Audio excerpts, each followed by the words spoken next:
Hello everyone. So let's continue with the enteric fever. So where did we stop at? Yeah, we're done with this, and right now we are in the second part of the clinical features. So I'll start the timer now. Yes. Other important signs. First one, relative bradycardia, fever with normal or low pulse rate, which is somewhat different. So usually when you have fever, you have tachycardia, but that's not the case here. It's the opposite. Step ladder fever pattern, progressively rise in temperature over days, absent in children. So wait a second, let's search step ladder fever. So this is how it looks like. See, goes up and up and up, then it reduces with therapy. Yeah, so complications, bleeding and perforation of intestine, we have already discussed that. Splenic abscess, this is something new. Hepatitis and cholecystitis, pneumonia, ataxia, encephalopathy. So pneumonia meaning lungs are affected, brain is affected. So brain equivalent to ataxia and encephalopathy, and this could be associated with hepatitis too. Like it has different kinds of manifestations. And then there is DIC, which is generalized systemic feature, which is secondary to sepsis. Coming to the diagnosis, there is complete blood count. You do that. So same thing everywhere. Leukopenia is seen, relative eosinopenia, and neutrophilic predominance. So this is somewhat different. So there are some important characteristics. Looks like that. So first was relative bradycardia, and then there is leukopenia and eosinopenia with neutrophilic predominance. It's somewhat different. Anemia and thrombocytopenia. So liver function test, SGOT, SGPT elevated because there is hepatitis. There could be hepatitis, and C-reactive protein is elevated, which helps in differentiating from dengue. Blood cultures. So during the first week, that's what we do, and then so there was this mnemonic BASU, BASU. So B for blood, that is seen positive during the first week. A for antibodies, that is positive during the second week. S for stools, positive during the third week, and U for urine, positive during the fourth week. This is a very nice mnemonic, and it's good if you can remember that. And blood culture is done, and bone marrow clot culture is highly sensitive. Keeps shaking like this. Yeah, and wait a second. Let me. Yeah. Anyways, bone marrow culture most sensitive, and blood culture is negative. Serology. So this is the Vidal antibody detection. Antibodies against H and O antigen. So H is for what? O is for what? One was for flagella, other one was for, there is somatic O antigen, H was for flagella. Yes, and single titer of greater than 1:160 for O and H antigens, and paired serum samples 4-fold rise in titers over 7 to 10 days is more reliable. Other diagnostic methods: typhoid dot test, Tubex test, ELISA for IgM, RT-PCR, molecular immunology. So typhoid, some name test, typhoid dot Tubex. Like I've never heard this anywhere else except in typhoid. ELISA for IgM, RT-PCR, and molecular mimicry. Management: uncomplicated typhoid fever, and there is severe complicated typhoid fever. So uncomplicated, strain sensitivity depending, in case of this one, what is that, fully sensitive, you give chloramphenicol and amoxicillin. MDR, fluoroquinolones or cefixime, and quinolone resistant azithromycin or ceftriaxone. So the thing is, I need to copy this and paste it here so that I get a better way to remember all of this.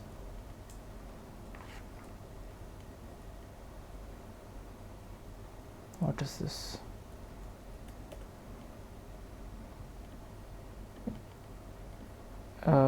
Yeah, let me see, copy, paste. Severe complicated, the second part doesn't come. Yes, let's cancel this out. How to remember?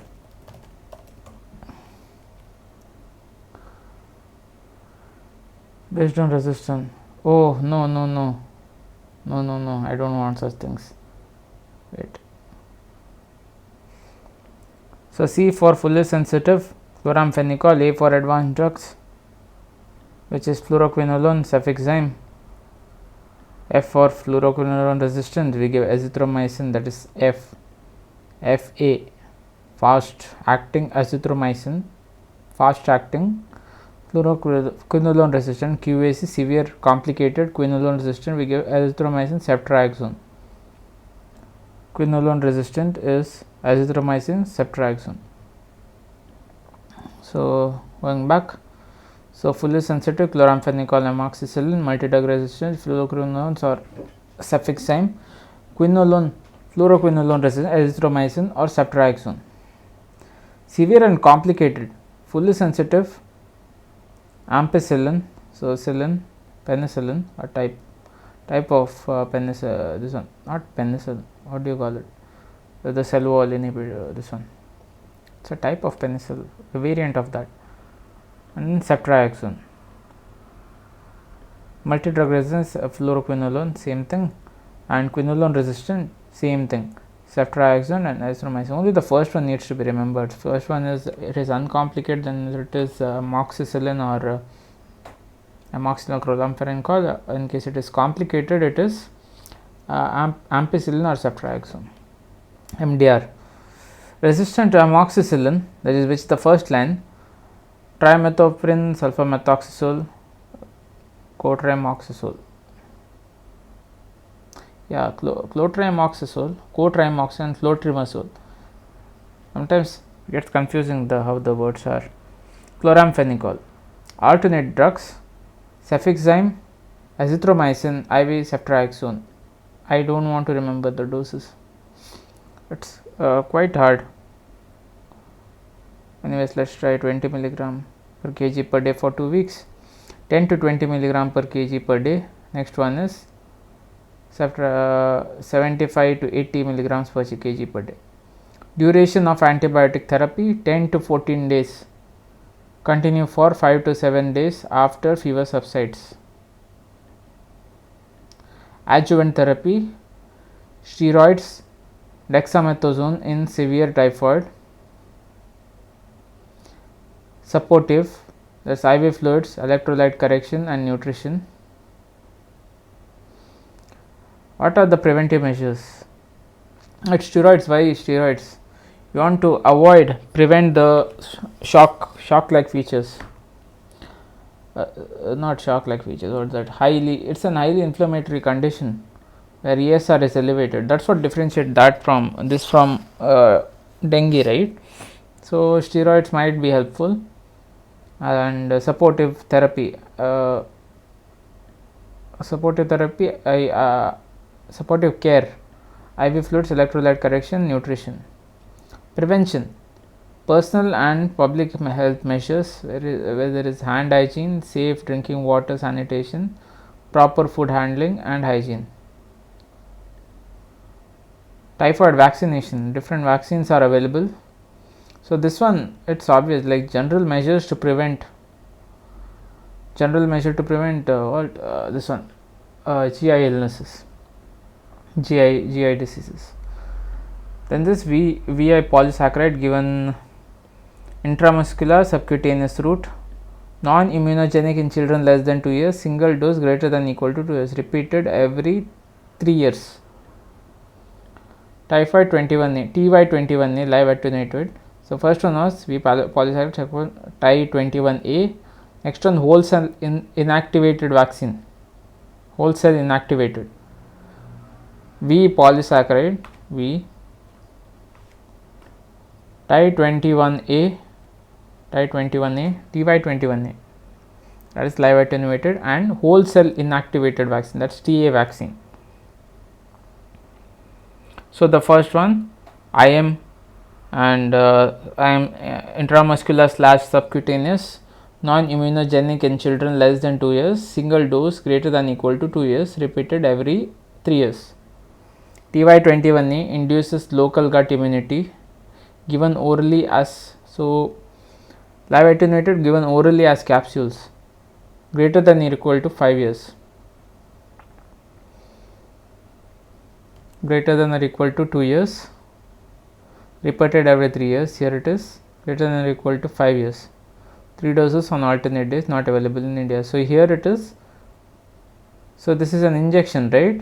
So you can't give injections every single day, every alternate day or something, but the second one is oral, so you can take it every alternate day. So that is how the dosing pattern is. 3 doses on alternate days, but it's not available in India. And there is whole cell vaccine, heat killed S, Salmonella typhi and Paratyphi A, given above 6 months of age. It's whole cell inactivated, meaning it is it doesn't cause a lot of trouble. And then 2 doses at 4 to 6 weeks interval. Yes, and it is subcutaneous in nature. And that is how we come to the end of this. But one part is remaining, which is very important in case of enteric fever, which is Vidal test. We are going to cover it now. Definition: the Vidal test is serological test used to diagnose typhoid fever by detecting agglutinating antibodies against Salmonella antigens. So what antigens are we talking about? It's O and H antigen. O for somatic, H for flagellar. So what is the principle behind it? There is IgG and IgM antibodies against Salmonella typhi and Paratyphi, and this test detects those antibodies. When the patient serum is mixed with bacterial antigens, so patient serum which has IgG and IgM, it is mixed with known bacterial antigens. So you have another pack, another test tube which contains, it has O and H.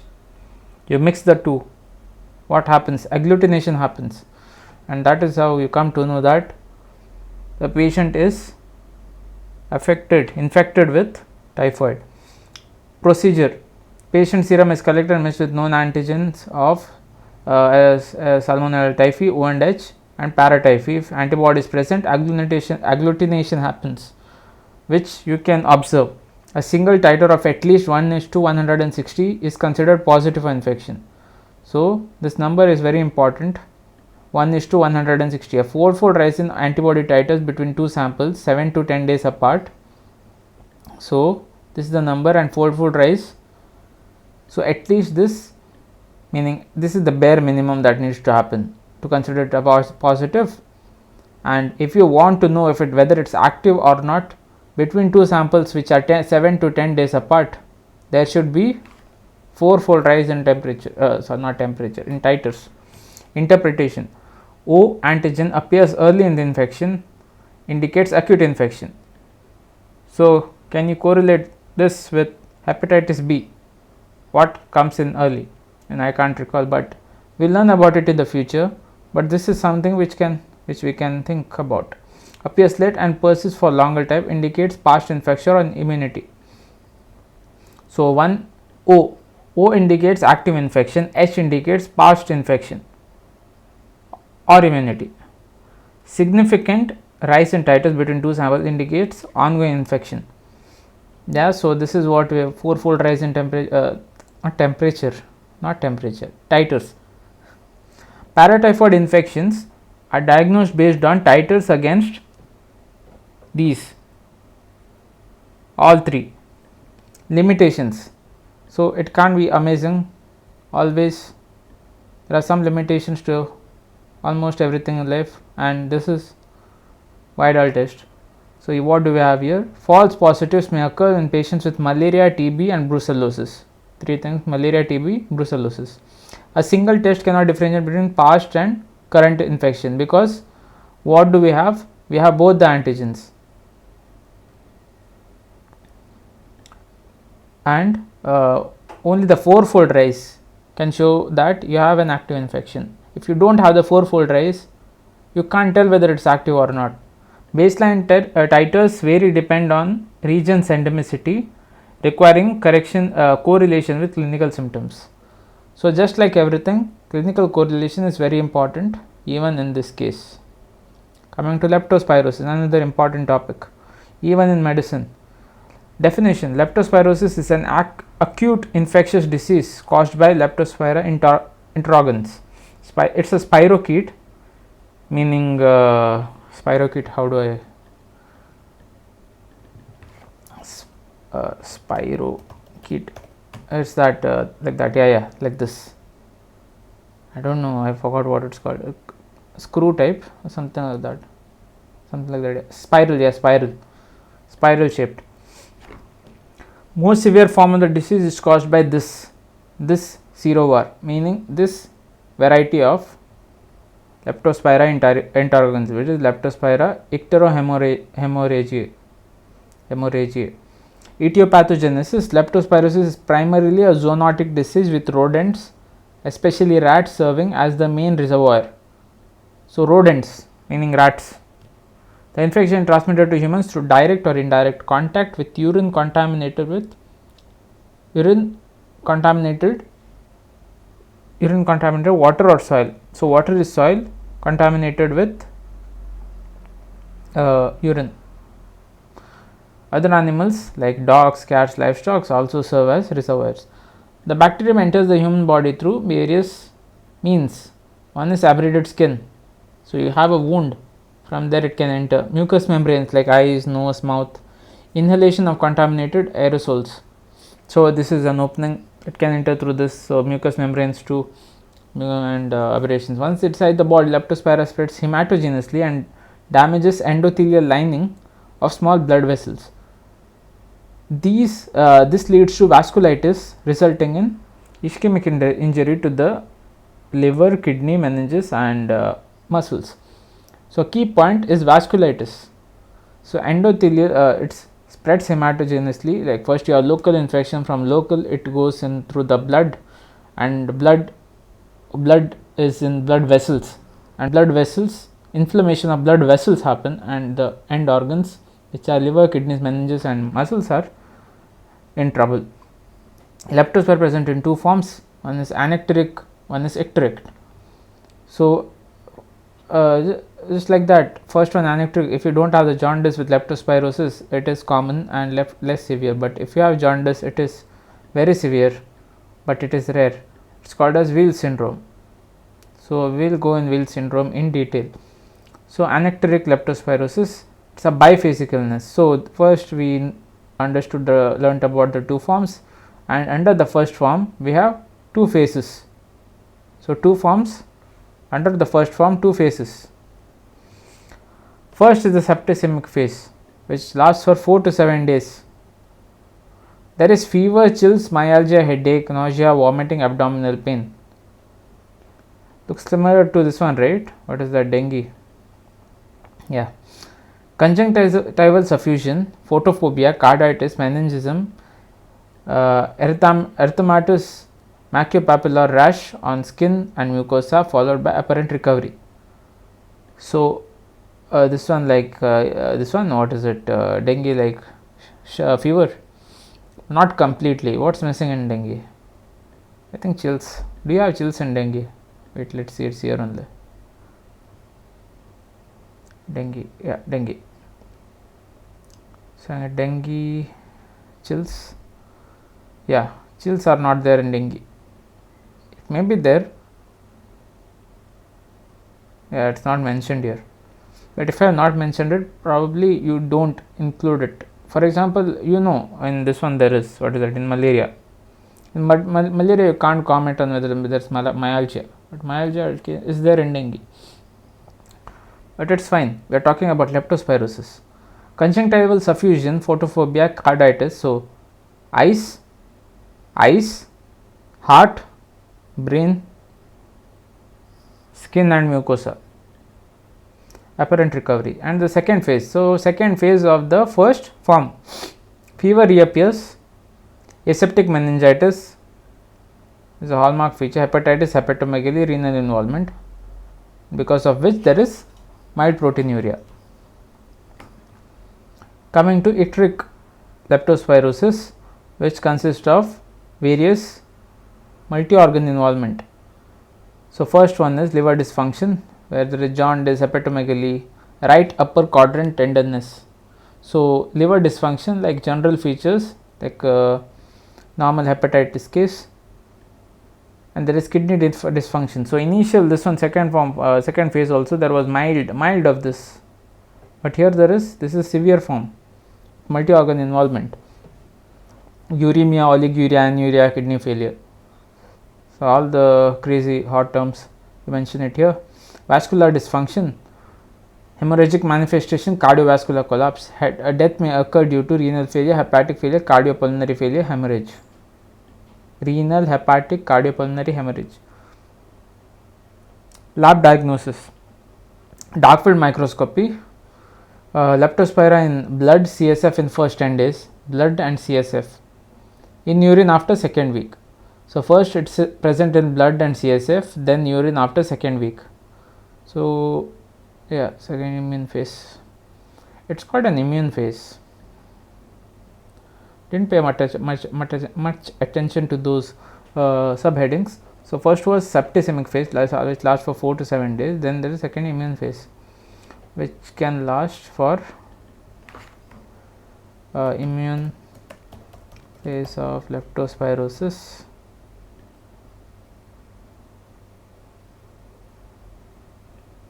They just give it as, it is 4 to 30 days.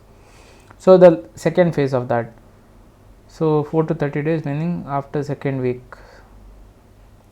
This is the one in urine.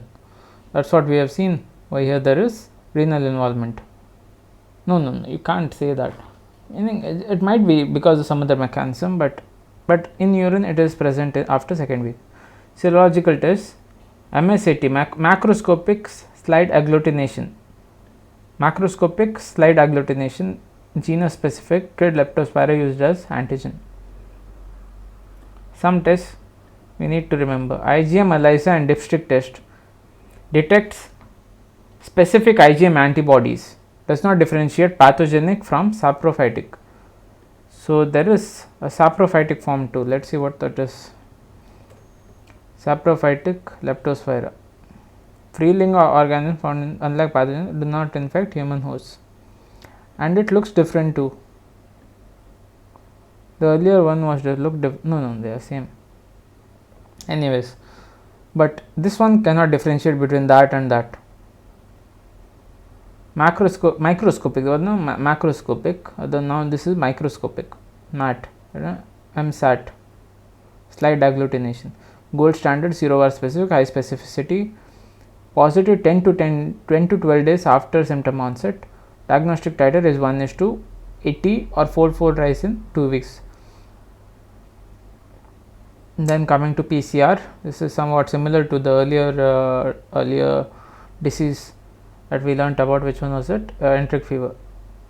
PCR assay, and then other findings: CBC elevated, decrease in case of typhoid, ESR elevated, liver function test, serum bilirubin increase, elevated liver enzymes, serum creatinine elevated, CSF moderate pleocytosis, increased protein, normal glucose. Urine examination, microscopic pyuria, pus, hematuria, blood, moderate proteinuria. So, pus, blood, proteins. Chest radiograph, pneumonitis. Coming to the treatment, there is first line, as alternative first line does not work, and in case the first line, which is the penicillin allergy, you give something different. So, penicillin 2.5 2,50,000 units per kg per day, IV 4 to 5 divided doses for 7 days. Alternative agents, cefotaxime, ceftriaxone, and is the mic on? Yes. And for penicillin allergy, so penicillin allergy, it is can't give penicillin. So in that case, erythromycin, amoxicillin, ofloxacin. Erythromycin, amoxicillin, ofloxacin. That is for children under 8 years. Greater than 8 years, tetracyclines, doxycycline.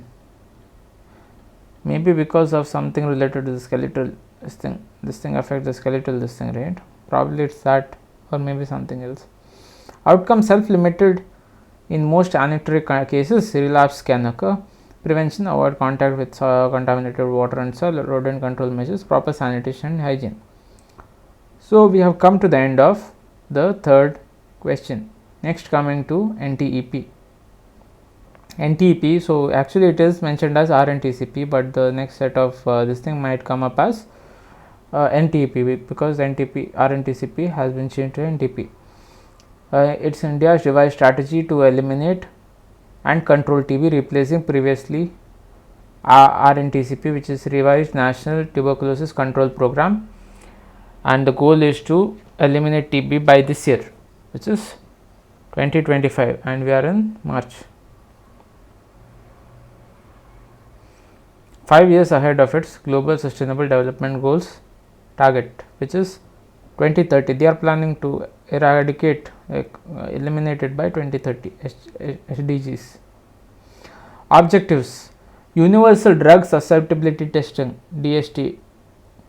So drug susceptibility testing, active case finding, short drug regimens for MDR, shorter drug regimens, community engagement and private sector involvement, use of digital tools like Nikshay portal for universal drug susceptibility testing. Second one, because increasing rates of resistance that is seen, active case finding, DST, ACF, MDR, TB, and then private public sector, and then digital tool, which is Nikshay. So few words: DST, ACF, MDR, TB, private sector, Nikshay portal. TB management, so divided into multiple parts. So this is like a proper 5 marker. It can also turn into a 10 marker or something, because management of TB, right? So it can be a 10 marker entirely.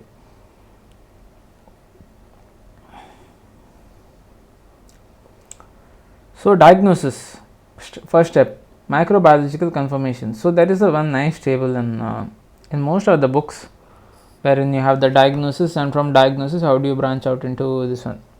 No, it is just the diagnosis and how to move forward. So sputum examination, sputum sample examination is the first one, and then there is CBNAT, line probe assay, and culture. These are the 4 main, and this one is the gold standard. Which media? LJ media, Lowenstein Jensen media. And clinical diagnosis, microbiological confirmation is not possible, and Mantoux test, which is tuberculin skin test for latent TB. TB treatment regimens. There is new cases, so there are some definitions actually. There are new cases and previously treated cases. So new cases, what does it mean? Patients who have never received anti-TB treatment or received it for less than 4 weeks. So less than a month, if you are taking anti-TB regimen treatment, ATT, you are considered a new case. But previously treated cases, those who have received 1 month or more of ATT in the past, they are classified under previously treated cases. Treatment regimen, NTP follows WHO recommended daily fixed dose regimen, FDC, and there are various bands in case of pediatric population. So it has been divided into intensive phase, continuation phase. Intensive phase lasting for 2 months, continuous lasting for 4 months. Intensive HRZD, continuation HRE. So earlier it was 2 HRZD, HRE. You don't have to remember this. So HRZD, HRE enough. Otherwise it will be like all jumbled up. Very difficult if it jumbles up. HRZD, HRE. So weight categories. So multiples of 4 almost. then there is 25 and 30. So 4 to 7, 8 to 11, 12 to 15. So 3 numbers increase. So 4 to 7, 8 to 11, 12 to 15, 16 to 24, 25 to 29, 30 to 39. Better to remember this entire thing. And it's not that this thing also, because TB very important. HRZD, there is 1 tablet, 1, 2, 3, 4, 3 plus 1, 2 plus 2, both equal to 4. So 4, 4, 4. But in this case 3 plus 1, there is 2 plus 2. HRZD, this is an intensive 1, 2, 3, 4 and 4, 4 again, but it's 3 plus 1, 2 plus 1. There is 4 to 7, 8 to 11, 12 to 15, like 4, 8, 12, 16, 25, 30, and add 3 like 4 to 7, 8 to 11, 12 to 15, 24, 29, 39. Next, coming to continuation phase. So 1, 2, 3, 4, 1, 2, 3, 4 and 4, 4, same thing. And then injection of streptomycin is 100, 150, 200, 300, 400, 500. So 150 increase here, then 50 increase here, 50 increase here, then 100, 100, 100. So same thing, HRZD, HRE, children less than 30 kilograms receive pediatric formulation, while greater than 30 receive adult formulations. So 30 kilogram is the cutoff. The weight based dosage ensures proper optimal drug levels in children and is aligned with WHO and NTP, because as we know, the drugs that are anti-tubercular also have their own side effects. Drug resistance, what does it mean? Resistance to isoniazid and rifampicin.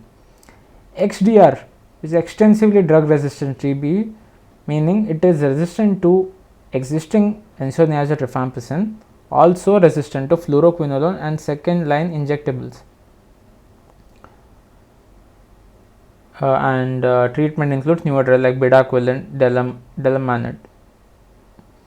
EPTB, extrapulmonary TB, includes lymph nodes, tuberculum, meningitis, like brain is involved, heart is involved, bones are involved, joints are involved. Abdominal TB, this is a section in surgery. Genitourinary, this is a section in OBG. So all these have been covered, and even this one is covered in ortho. Pericardial TB, sadly we don't have that, but this one we do have in which one is it? Yeah, in medicine. We have it in medicine.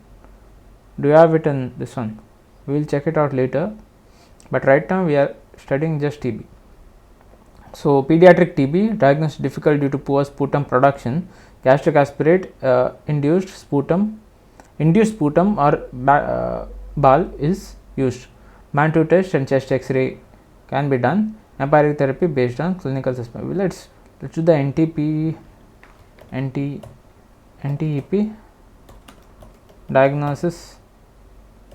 diagnostic algorithm, which is very nice. So presumptive TB and people living with HIV, it is which one was it? Something else. Yeah. Presumptive TB case, smear examination, chest X-ray. So based on that, sputum examination, smear positive, chest X-ray suggestive of TB, microbiologically confirmed TB. Smear positive but chest X-ray suggestive of TB, but chest X-ray not suggestive of TB, same thing. This microbiology confirmed. Smear negative, chest X-ray suggestive of TB. So on chest X-ray you feel this guy has TB. What do? Go to CBNAT, and then in that either it's positive or negative. If it is positive, you check for you see whether it's rifampicin sensitive or resistant, or you can't tell. If it is sensitive, very nice. Now we can put him under the older box. If he is rifampicin resistant, you put him, he goes into a different guideline, that is MDR TB guideline, drug resistant TB guidelines. Yes, and if it is intermediate, you repeat the cartridge CBNAT, and you then go for line probe assay. and MTB negative and CB0 result not available, consider different diagnosis. And then there is this last one, whereas smear negative or not available, chest X-ray not suggestive of TB or not available, clinical this thing nothing not available completely. So, but you still have clinical suspicion, that's why you took this one test and all, right? That's why he is going to CB0 again in this case. So that was a very good flowchart. So we need to include that in our answers. So I couldn't put it here because this is all text.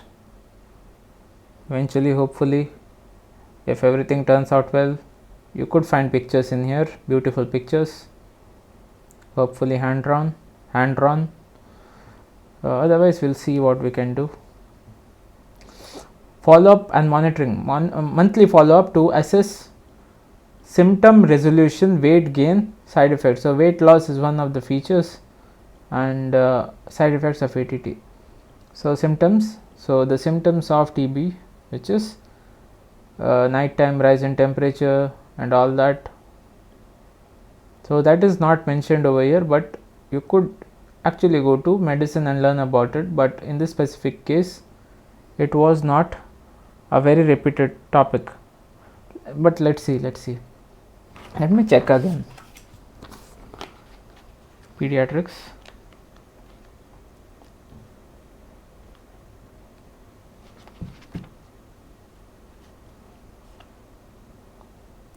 yeah, there is a section on primary complex and all that, and I think I mentioned it. Where is it? Primary complex, yes, we have it.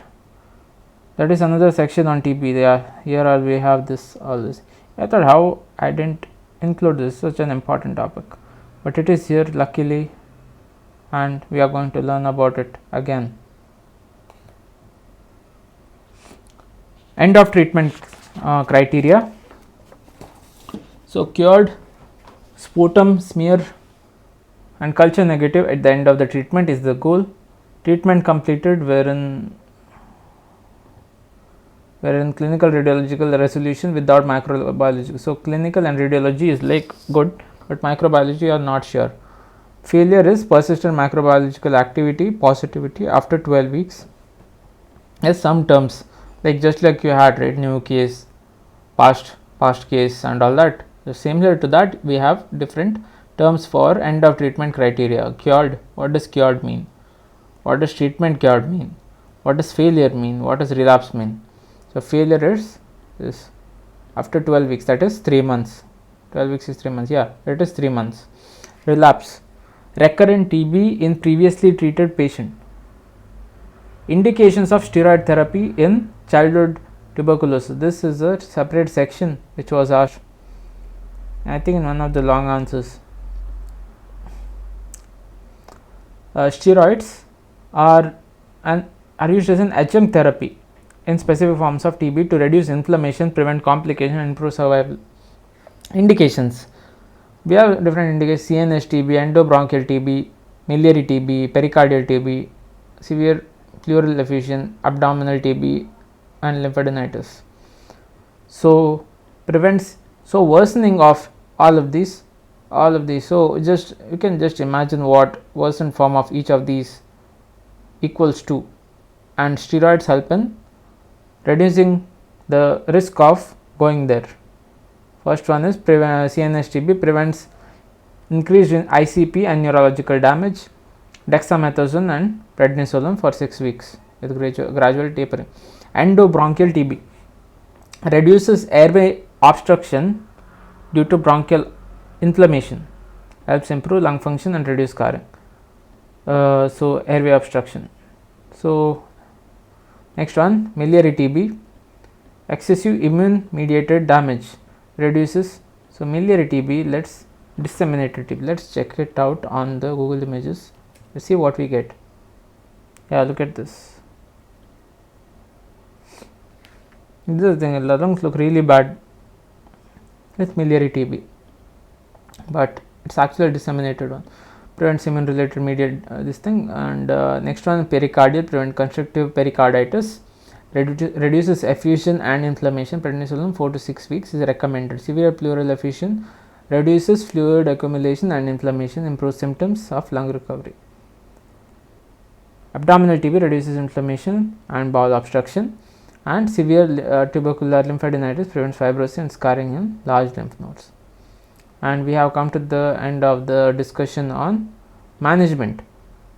Now coming to specifically Mantoux test, Mantoux or Mantoux, that's how they pronounce it. Mantoux test is delayed type hypersensitivity used to treat latent or active TB. It is used based on CMI responsible for Mycobacterium tubercular antigens. So, CMI, cell mediated immune response to MTB antigens. When PPD, that is tuberculin, purified protein derived tuberculin, is injected intradermally, it stimulates certain kind of reaction from sensitized T cells, leading to localized inflammatory induration.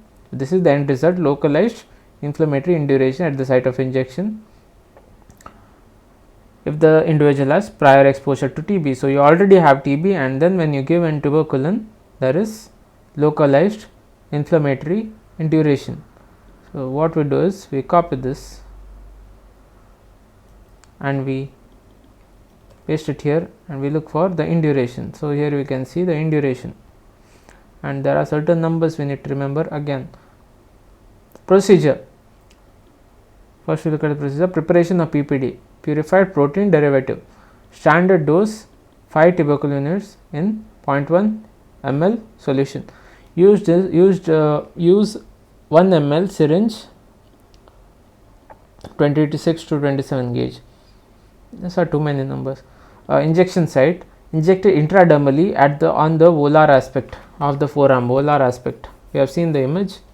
Reading the test, interpretation after 2 to 3 days. Measurement only the induration, not the erythema, using millimeter ruler.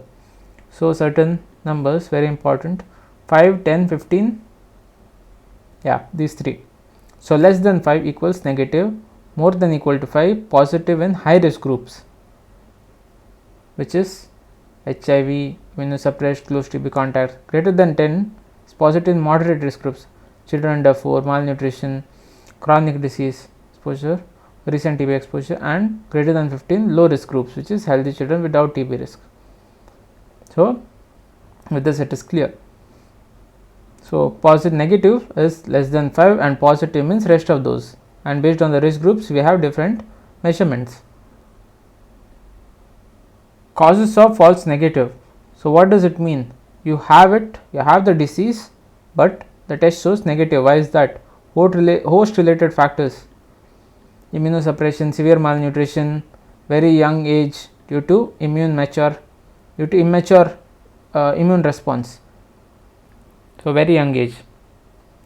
So, host related, meaning the body has problems. So, it is basically sensitized T cells which are causing it, right? So, when they are not causing it, what happens? You don't see the induration, which is negative test. Active TB, disseminated or miliary TB, severe TB with overwhelming bacterial load. Then there is recent TB, early stage of TB within. So, extreme TB and recent TB. Then there are viral infections like measles, influenza, rubella, chicken pox, recent live viruses, and then technical issues, improper injection technique, use of expired things, and incorrect reading of results. So, some factors that are responsible for negative Mantoux test. Next, coming to measles. Specifically, this thing was asked in medicine. I heard that it was asked. I didn't check it yet, but this is considered very important right now. And let's learn this. What time is remaining? We have 6 minutes. Let's see how much we can cover. Yeah, there's good amount of content here, which should be enough even for medicine. So, coming to measles. Measles is an acute viral exanthematous illness. What does exanthematous mean?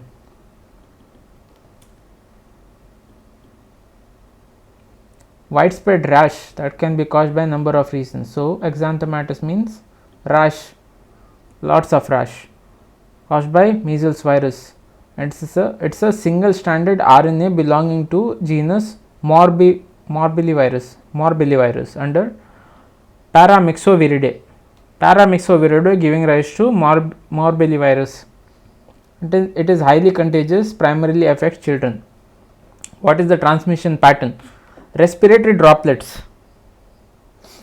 sneeze or cough, direct contact with respiratory secretion. So, respiratory twice and thrice, airborne transmission in closed spaces. So, incubation period 8 to 12 days, period of infected 3 days before, 4 to 6 days, 3 days before and 4 to 6 days after, meaning there is rash, onset of rash here, and 4 to 6 days after the onset of rash. Till that point of time you can transmit it.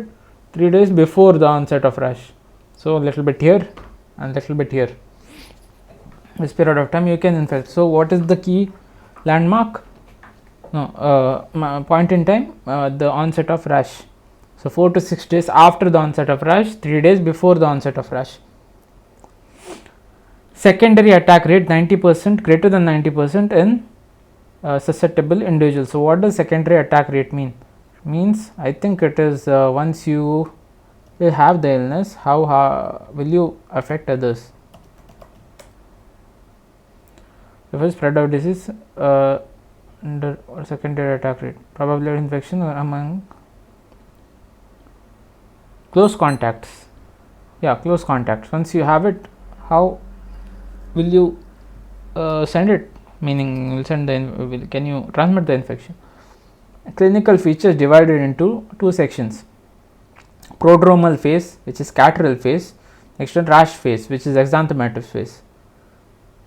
So, prodromal begins with secondary viremia, high fever, dry cough, coryza, conjunctivitis. So, general features of viral infection, which is high fever, dry cough, coryza, conjunctivitis. Koplik spots. So, what are those? Tiny white raised spots on the reddish buccal mucosa opposite to second molars. Koplik spots. Koplik spots.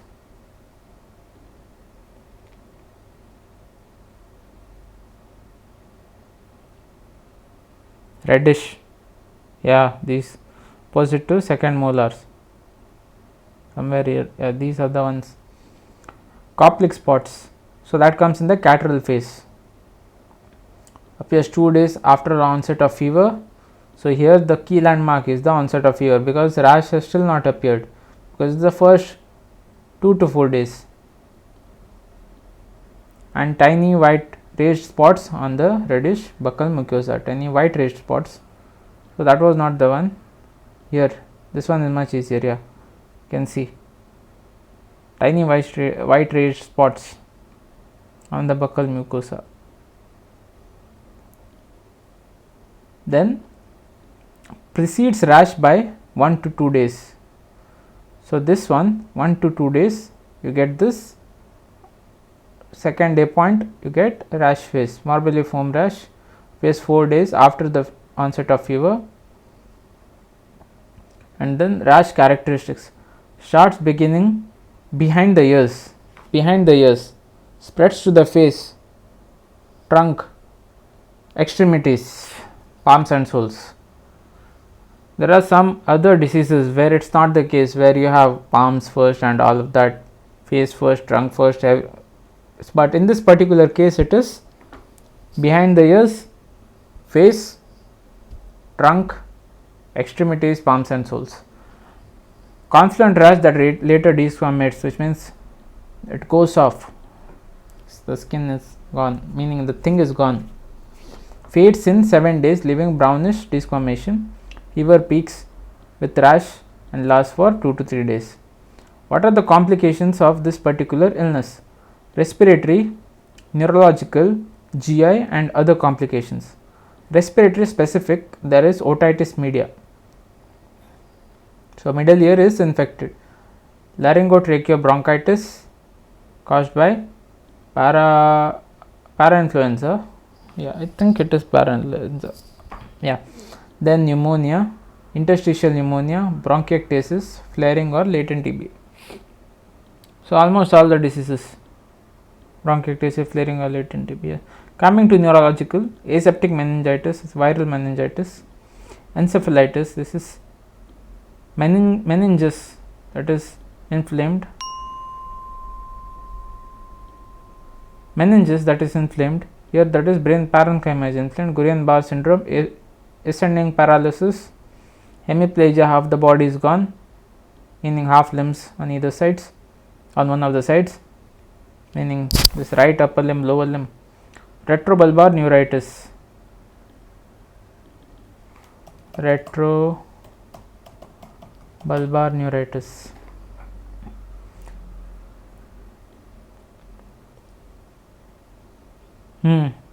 Bulb, retrobulb, behind the bulb, and there is neuritis. SSPE, something very important, later complication after the infection. I'll finish this off, then I'll take a break of 10 minutes. Everyone is going to take a break of 10 minutes. GI persistent diarrhea, hepatitis. So these are the complications too we need to keep in mind. These are not the general features. General features were here. Catarrhal phase, exanthematous, that is the rash phase, and the time periods, like how many days before the rash, how many days after the rash, and all that, how many days before the fever, after the fever, what is the infective period, what is the secondary attack rate, and all those things. But this is different. Complications not commonly seen. SSP is later complication, and GI is a persistent diarrhea, and other common like pneuma, gangrene of cheek. You need to see this, how it looks like. Yeah, this is very bad.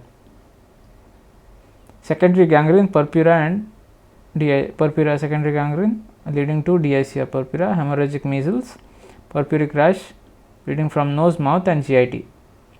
There are multiple diagnoses. So I mentioned about all the rashes and all that, like from where they spread, go everywhere. So based on that, there are different diagnoses, differential diagnosis. So specifically, I would just be looking at the key highlighted these points, because I go over everything. It's like it's a little bit too much. I won't be able to finish this thing. I'm in the 10th chapter right now. See, there are how many? 32 chapters. So almost 1/3 of the chapters. So then we have all these things. Yeah, hopefully we shall finish infectious diseases today, and if everything works fine, we can even go on to diseases of GI and finish quite some diseases. Anyways, let's take a break, and I'll turn off the mic and the video.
Coming back,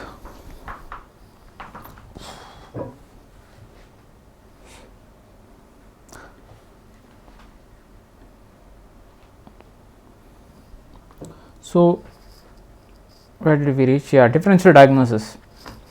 So measles, rubella, scarlet fever, roseola, dengue, Kawasaki disease, drug reaction, DRESS, SJS, Steven Johnson's infectious mononucleosis. So key features. So we'll look at the rash specifically because that is what is different, meaning that is what is most commonly the presenting complaint. So in rubella, which is German measles, a fine pink maculopapular rash. In scarlet fever, sandpaper like. So scarlet fever, sandpaper like rash, and the strawberry tongue, this one is also important. And the thing is, I've never heard of this Washimer spots on soft palate. Maybe I heard of it, but I can't recall right now. Yes, coming back to rash, roseola appears after the fever subsides.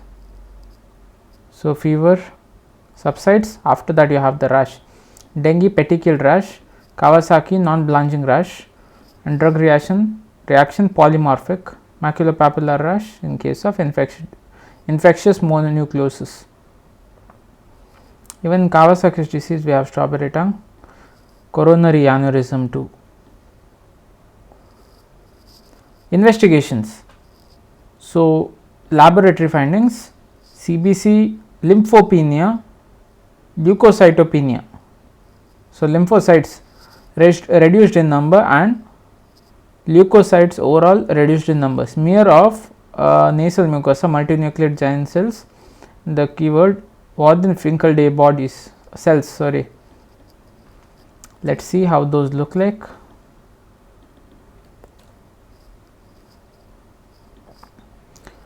Yeah, so this look really beautiful. Next, coming to serological tests, IgM and IgG. IgM appearing 3 days after the onset of rash, 3 days after rash, peaks 7 to 10 days, and IgG 4-fold rise between acute and convalescent sera. What does this even mean?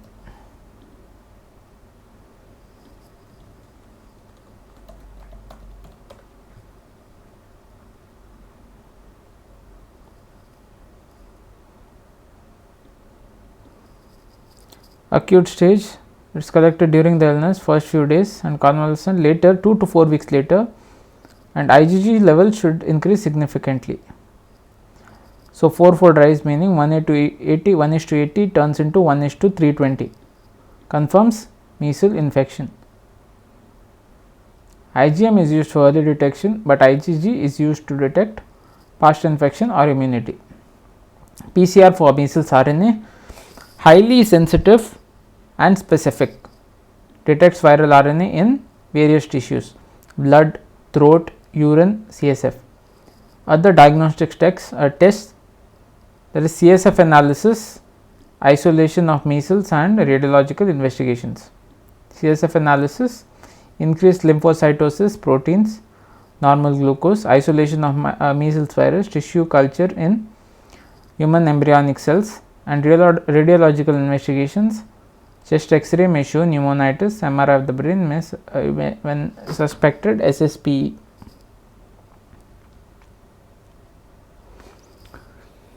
Coming to prevention, measles vaccine is a part of MMR. MR right now, measles, mumps, rubella. So measles and rubella, that is what is currently running. So first dose is 9th month, second dose 15 months. So I just this point, yeah. So human embryonic kidney cells, I just skipped this point.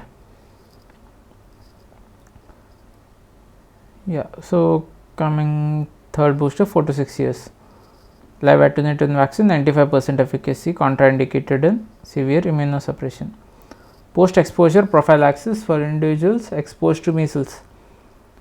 So, give it within 72 hours. Immunoglobulin that is 3 days, immunoglobulin up to 6 days if infants less than 6 months, pregnant women, immunocompromised children.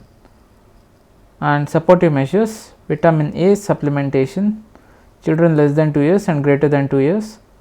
So, less than 2 years it is 1 lakh international units, greater than 2 years is 2 lakh international units. So, that is somewhat we went through earlier in the this chapter. What was it? Nutritional chapter. 1 lakh and 2 lakh. Should we go through it again? Yes, we need to, because revision is super important, otherwise we will forget.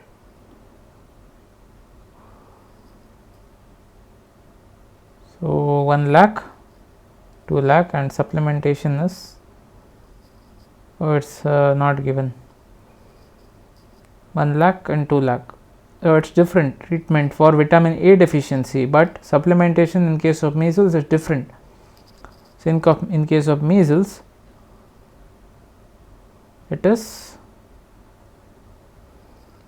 1 lakh and 2 lakh, 1 lakh less than 2 years, 2 lakh greater than 2 years.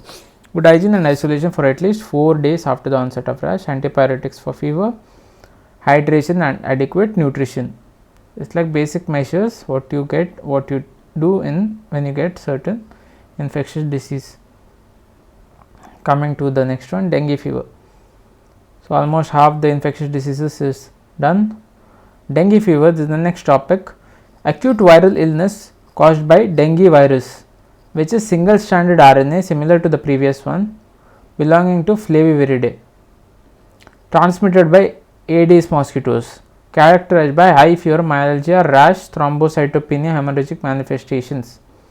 And because of these hemorrhagic manifestations, we have different classes of dengue fever.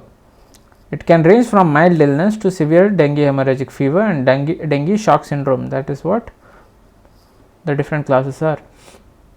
Those are the different classes. And virus has 4 serotypes, DEN1 to DEN4, DNV, DENV or DEN, dengue virus 1 to 4.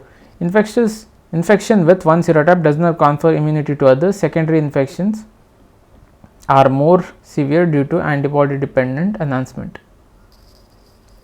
Infection with one serotype does not confer immunity to others. Secondary infections are more severe due to antibody dependent enhancement. So, so that is what it is, self explanatory. First time it is not bad, second time it is very bad, and it is especially true in case of when you have another serotype that is affecting you in the secondary infection, and the key mechanism is antibody dependent enhancement.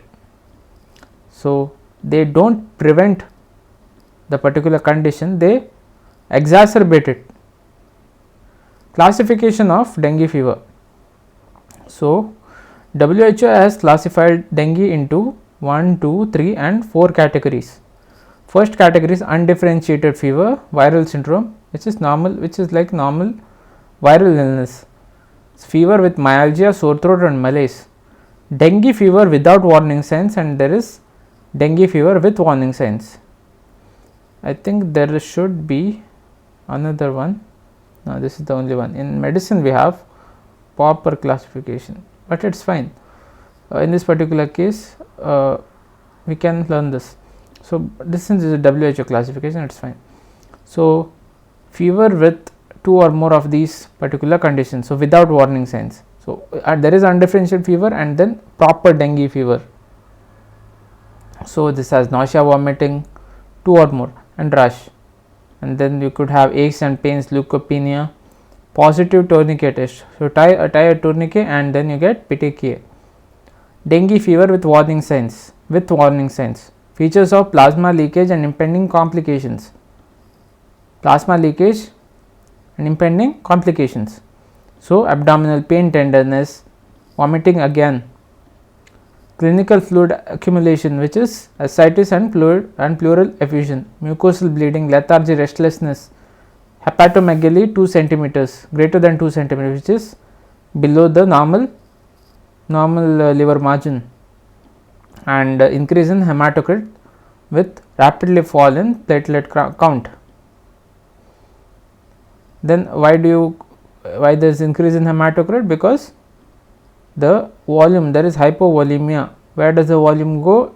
Into other extra cellular, what is that, interstitial space, I think that is what it is called. Like, it is not there in plasma specifically, there is less of plasma, there is more of RBC mass then. So, because of that hematocrit increase. And severe dengue, one of the following conditions. So, we are done with how many? First one, undifferentiated fever without warning signs, with warning signs, and this is warning is over. Now, this is the actual movie. Severe plasma leakage, shock or respiratory distress, severe bleeding, severe organ involvement, which includes liver, heart, brain, kidney. So, severe, everything severe dengue, that is what it is. Liver enzyme super high, greater than 1000, impaired consciousness, which shows there is brain involvement, and multi-organ failure. And ecological factors, there is climate and environment, vector characteristics, and human behavior and population growth, which are different factors that are present. Tropical and subtropical region are very endemic to dengue. Monsoon and rainy monsoon season helps in breeding the mosquitoes, which Aedes mosquitoes. Urbanization and poor drainage is good for the mosquitoes. Vector characteristics, specifically what are the characteristics of Aedes aegypti and Aedes albopicus. These are mosquitoes, these breed in stagnant clean water, which is in flower pots, tires, open tanks. Bite during the daytime, early morning or late afternoon, which is when our classes begin and end. Late afternoon, almost in the evening. So, late afternoon.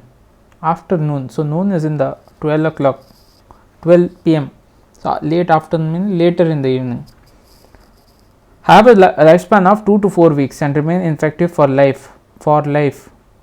Human behavior and population growth. Increased travel allows virus to spread non-infectious to non-endemic areas.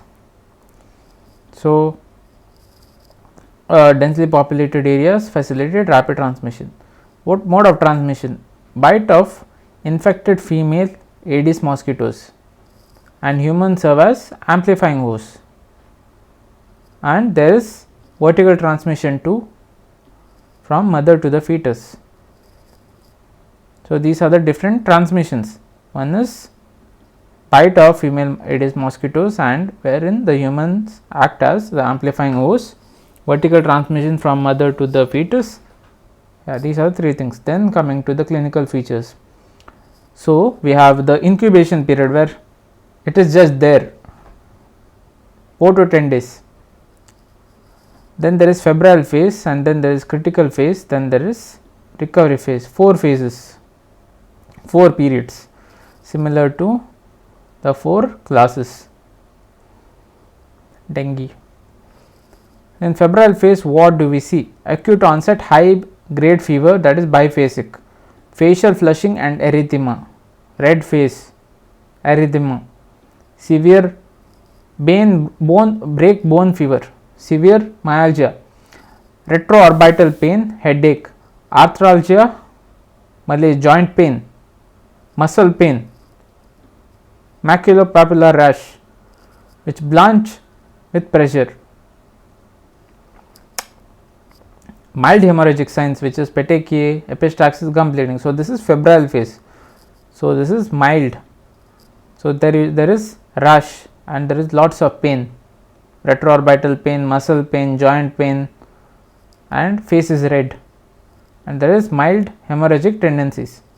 Then critical phase, where is plasma leakage leading to increased capillary permeability. There is shock and severe bleeding, and complications can include include the leakage of plasma into these sites, pleural space and the ascitic and the peritoneal space. Ascites, pleural effusion, tachycardia and hypotension, which is tachycardia being the compensatory feature, cold clammy extremities, then your altered sensorium and seizures, suggesting inadequate hypoxic condition to the brain, like meaning it is not receiving enough of oxygen. Blood supply is hampered and severe bleeding, and it can also, I think, I am not particularly sure, but maybe DIC is also a thing. Let us see, is DIC a thing in dengue? Yes, it can occur in severe dengue, and then there is severe recovery phase. So, in case you recover, that is 24 to 42 1 to 2 days after critical phase, gradual reabsorption of fluids and hemodynamics improve, and the rash and there is rash and peeling of skin. What is the diagnosis? Investigations. So, clinical features as well as the lab tests help us diagnose the condition, and the main antigen is the NS1 antigen, which 5 days after the fever onset, and IgM and IgG ELISA, IgM positive by 5 to 7 days. There is PCR for viral RNA detection, and complete CBC, leukopenia, thrombocytopenia, increased hematocrit, leukopenia, thrombocytopenia, hematocrit increases. Liver function test, elevated AST, ALT greater than 1K in severe, and coagulation profile, what do we see? Prolonged APTT, PT, and low fibrinogen. Why? Because it is being used. Is it being used? Let us see.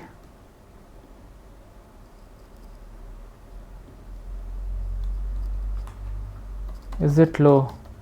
Because it is being used.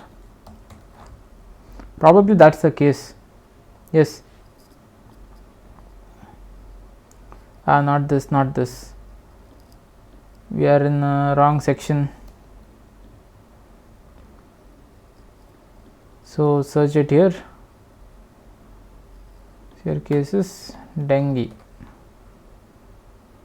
Yes, because the process of coagulation, hemorrhagic fever, there is risk of DIC. So, include DIC in the answer. And then treatment. So, depending on the levels, there are different modes of treatment.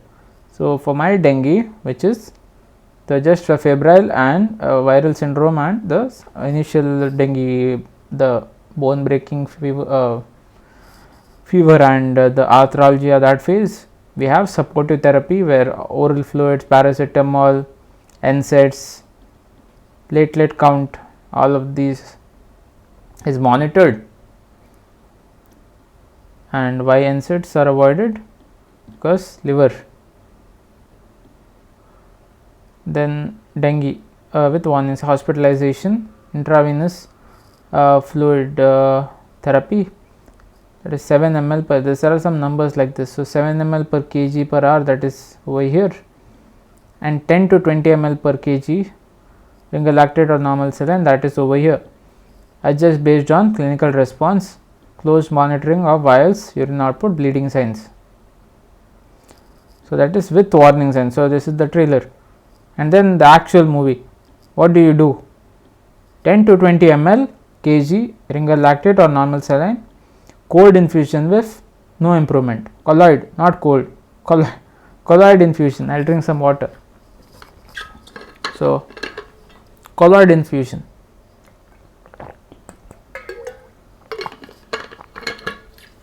Blood transfusion if severe bleeding, inotropes for shock.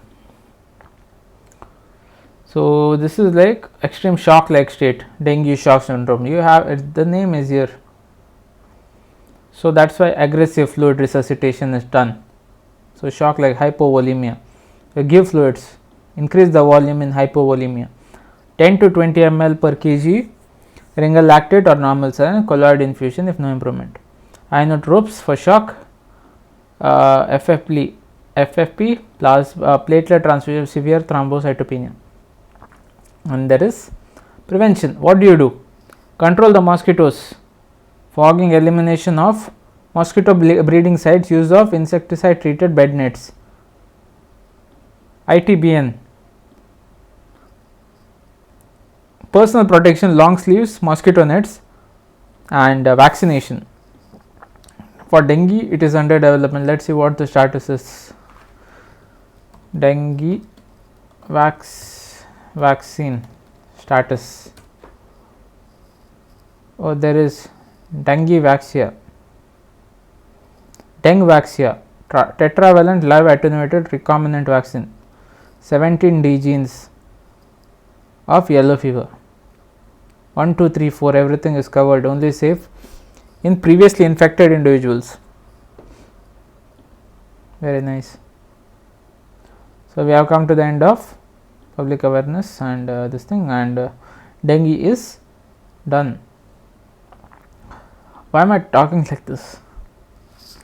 I am trying to keep the spirits high because it is almost 2:30 am and I might feel asleep if I do not speak like that. Coming to HIV, pediatric HIV to be specific. So, we will be looking at the transmission, clinical features, investigation, prevention of vertical transmission, which is PPT-CT, prevention of parent to child transmission. Overview: HIV is a retrovirus and belongs to lentivirus genus belonging to Retroviridae family. Primarily affect the immune system, CD4 T cells, leading to progressive immunosuppression and increased susceptibility to opportunistic infections. Opportunistic infections are the key reason why, those are the key reasons why the people with HIV die, because your immune functioning is impaired. And pediatric HIV mainly occurs due to vertical transmission, accounting for more than 90% of the infection, which is very, very sad. Mother to child, how can you call it sad? It is fine, it is a state, can't do anything about it. Vertical transmission, mother to child, which is greater than 90%, as mentioned earlier. It can occur via intrauterine transmission, transplacental, intrapartum, which is during birth, breastfeeding. So, intrauterine, lab evidence of infection within first week of life. So, labs investigations are done, become symptomatic within few months or first year. Intrapartum, exposure to infected blood or secretions in the birth canal. Breastfeeding, increase the risk of transmission by 14%, and in case of prenatal infection, and 29% in case of postnatal infection. What does this mean? You already infected, but then why are you talking about transmission? Pediatric HIV, infected, then why talk about transmission?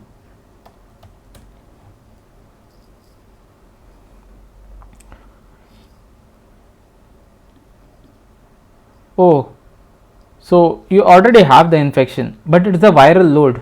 Maybe that is the thing that they are talking about, viral load, the quantity and the quality in terms of the strains may worsen the disease progression.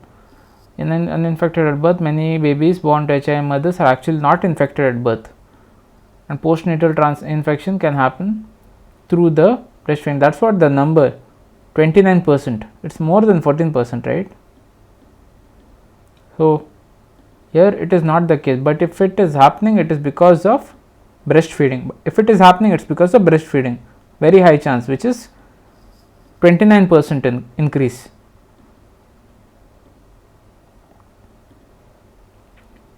WHO recommends breastfeeding in developing countries due to nutritional benefit. Other modes of transmission: blood transfusion, sexual abuse, use of contaminated needles, tattooing, IV drug abuse, Clinical features. So, this is patterns. So, rapid progression, slow progression, long term survivors. So, rapid progression seen in, so most commonly it is slow progression, becomes symptomatic after. So, most commonly what is seen, median survival being 6 years, symptomatic after 2 years. Rapid progression, symptoms appear within first year of life and death within 2 years. It is like 4 years less if it is rapid progression. Then there are long term survivors, like living for more than approximately, notice is progression for 8 years. So, for 8 years there is nothing, and normal CD4 count. Coming to clinical features. So, we will see slow progression first because that is most commonly seen. Chronic diarrhea, oral candidiasis, anemia, neutropenia. So, general features of HIV even in adults, same thing. Herpes zoster, lymphoid interstitial HIV associated dermatitis, recurrent infections like pneumonia, otitis media, nephropathy, anemia, neutropenia, oral candidiasis, chronic diarrhea. Yeah, so slow progression generally you can put this one, what is it, adult like. But rapid progression, let us see how it is different from this. Chronic recurrent diarrhea, so it is recurrent to failure to thrive, which is very bad. We have seen less than 80% of the expected weight. Developmental delay, which is also concerning. Oral thrush, which is candidiasis related. Hepatosplenomegaly, which is very bad and can indicate, could be related to other diseases. Pneumocystis jirovecii, pneumonia, PCP, and HIV encephalopathy, which are way worse than slow progression. These things are very bad. Then coming to age defining illnesses. So, opportunistic, PCP, candidiasis, which can be esophageal, tracheal, bronchial. Cryptosporidiosis, histoplasmosis, cryptosporidiosis, histoplasmosis, toxoplasmosis, and PML, progressive multifocal leukoencephalopathy. There could be severe bacterial infections because mainly these are immune functions is not there, it is not working properly, CD4 is down, CD4 count, because of severe bacterial infections, Kaposi sarcoma, recurrent salmonella, septicemia, wasting syndrome, CNS involvement, all those things. Coming to WHO classification, there could be, there is NABC, asymptomatic, mild symptomatic. There is two features, lymphadenopathy, hepatosplenomegaly. This is somewhat hard to remember, right? Lymphadenopathy, hepatosplenomegaly, this is mild. Parotitis, dermatitis. Moderately symptomatic is recurrent bacterial pneumonia, meningitis, fungal infection, disseminated varicella. Moderately symptomatic, recurrent bacterial pneumonia, meningitis, fungal infections. And then this is like general. Then here bacterial, you put it severe bacterial, could be anywhere. And cryptococcus in the head, in the brain, Kaposi sarcoma in the skin, and the violet colored thing, and lymphoma. There could also be multiple recurrent bacterial infections. So, recurrent infections, severe infections, cryptococcus, Kaposi sarcoma, lymphoma, and in the middle we have moderate, which is recurrent bacterial pneumonia, meningitis, fungal infections, and disseminated varicella. Investigations. So, specifically over here there are virological tests, serological tests, routine laboratory investigations. So, HIV DNA PCR, HIV RNA PCR, and viral culture. And there is a criteria over here. 2 positive tests are required in order to declare that the child has HIV. Serological test for children greater than 18 months. So, first we are like virological test specific for children less than 18 months. Greater than 18 months there is ELISA Western blot, where there is HIV antibodies. Here you can detect the HIV antibodies. Multiple tests are needed for the confirmation of asymptomatic children. Routine laboratory investigations, hemoglobin, urine, reticuloendothelial / culture, Mantoux test, liver function test, creatinine, CD4 count, all of these things. It's like general, like TB is seen in case of this one, right? What is it in HIV? Oh, even that we look at. So we have seen the one of the risk groups, so greater than 5, high risk. The liver function test, creatinine, CD4 count. So these are routine.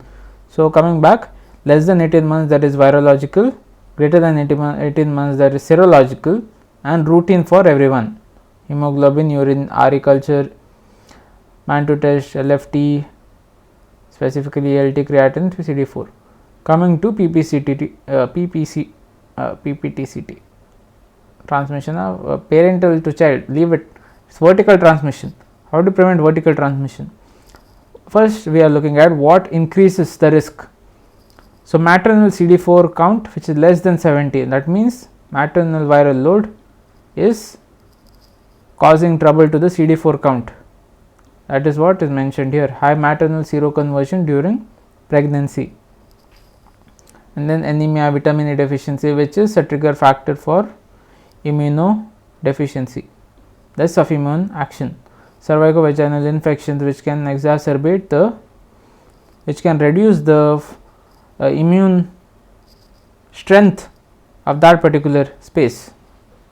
Preterm delivery, in which case there is reduced immune function. Prolonged, so main thing is this one, what is it, what causes the baby to be vulnerable? Maybe that is what is being looked at.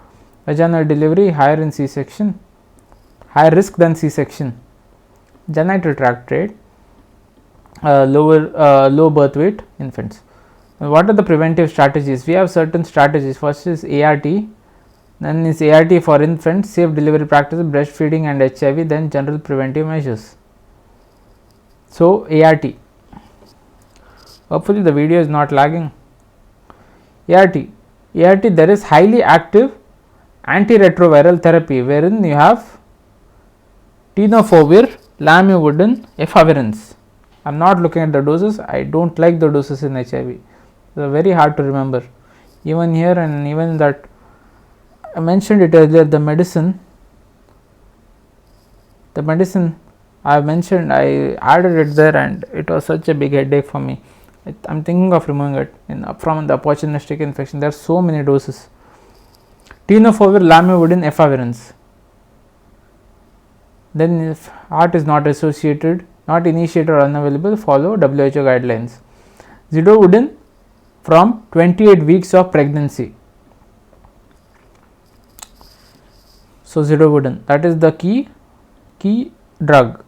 Zidovudine and then lamivudine, nevirapine, maybe dose at labor onset, single dose of nevirapine at labor onset, postpart zidovudine and lamivudine for 1 week. So, HAART, if that is not done, which is HAART stands for all these tenofovir, lamivudine, efavirenz, if that is not done, it is zidovudine, lamivudine, nevirapine. And zidovudine common for all the 3 stages, which is during pregnancy, at labor and also postpartum, but lamivudine comes in during the labor and postpartum, and nevirapine happens only at labor. Then ART for infants, a child already has it now, what to do?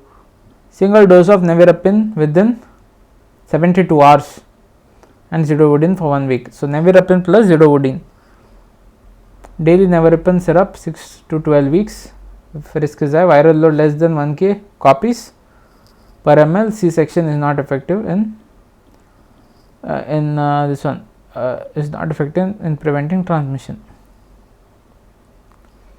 What does this even mean? Viral load less than 1k copies per ml, meaning less of viral load, C-section is not effective in preventing transmission.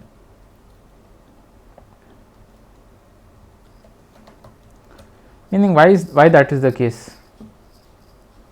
meaning you compare the vaginal versus the C-section. Yes, it doesn't provide, yeah, exactly, it doesn't provide additional benefit. I didn't look at it as a comparison. From a comparison standpoint, I thought it was like isolated. Coming to safe delivery practices, elective C-section reduces transmission risk if the viral load is high, which means the genital tract is might cause problems. Avoid prolonged rupture of membranes and immediate maternal ART during labor, which is efavirenz, lamivudine and tenofovir.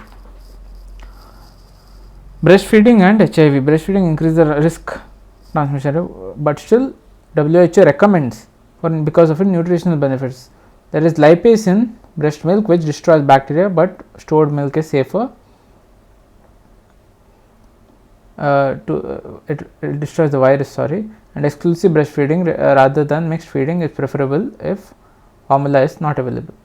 General preventive measures: routine antenatal screening for HIV, voluntary counseling and testing, management of maternal infections, and education on safe blood transfusion. So, general educational and counseling measures.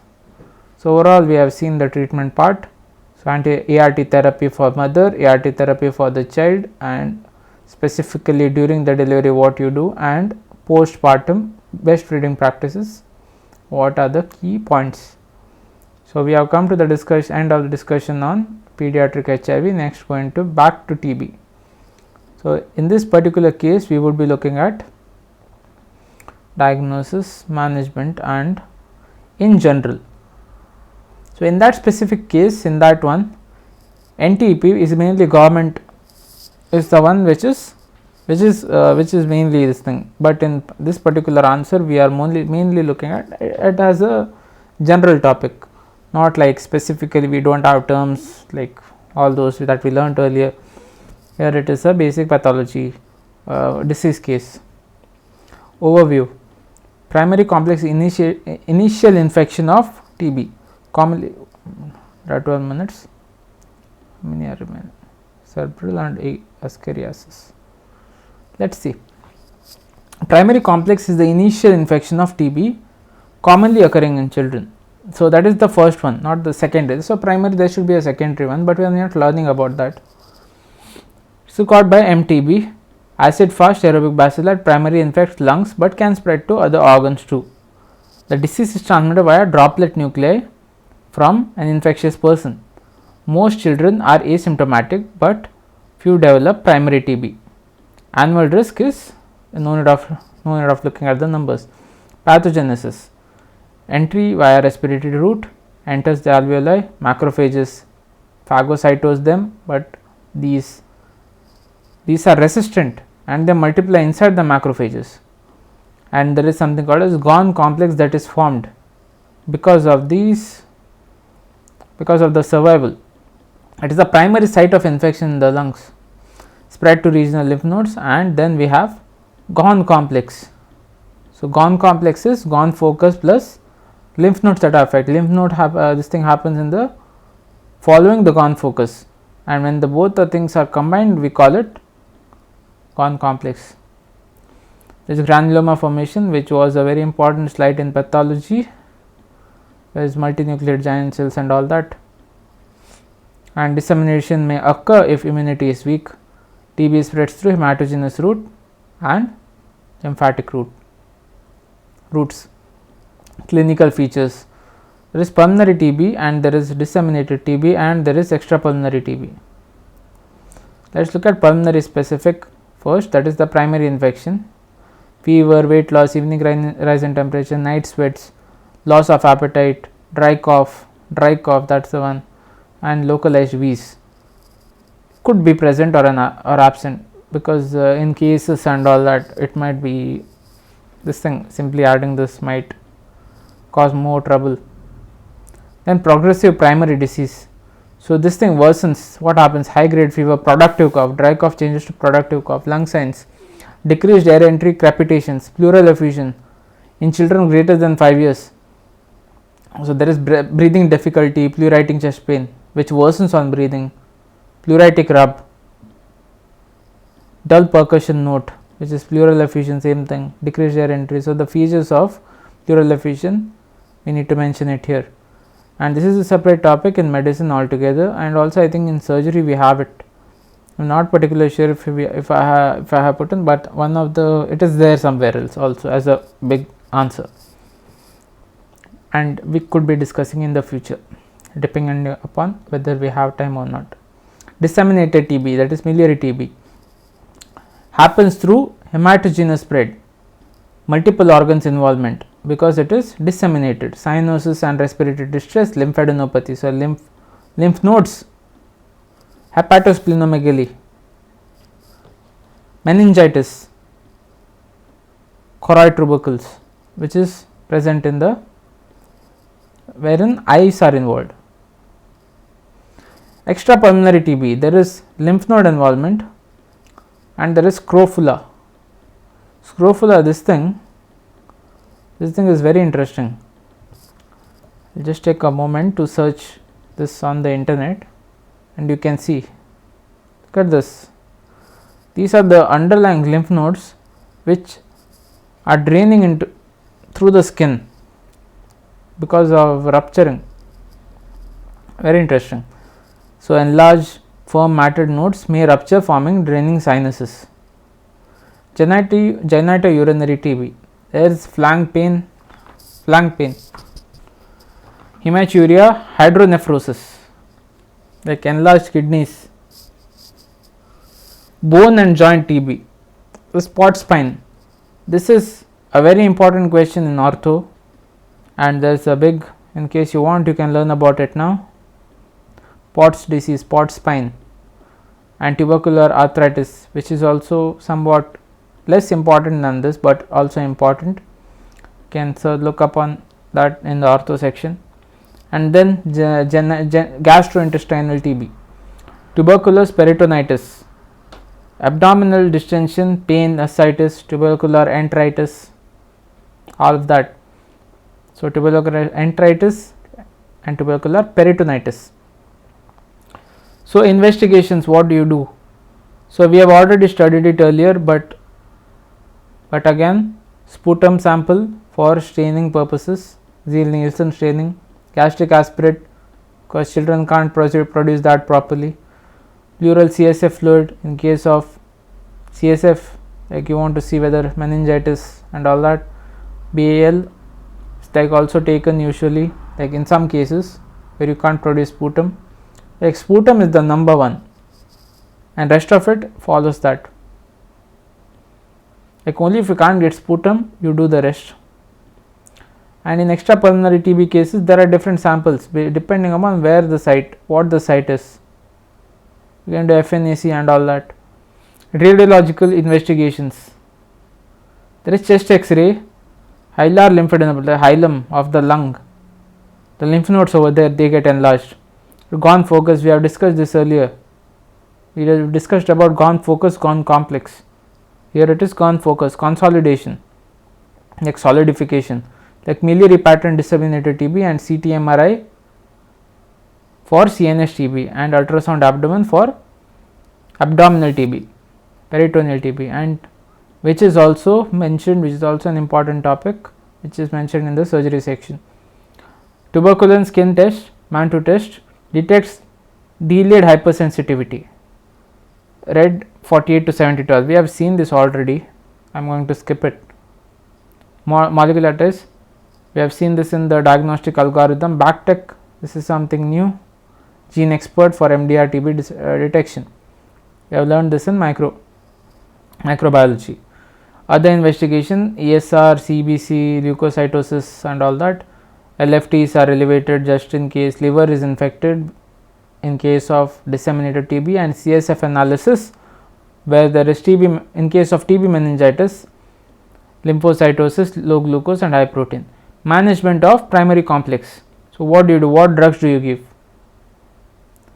So, intensive phase, there is HRZD. We have seen this already, HRZD, HRE 2 months, 4 months, and for complication specific, and the waist banding, which we have already seen, fixed dose component, fixed dose combination, FDCs.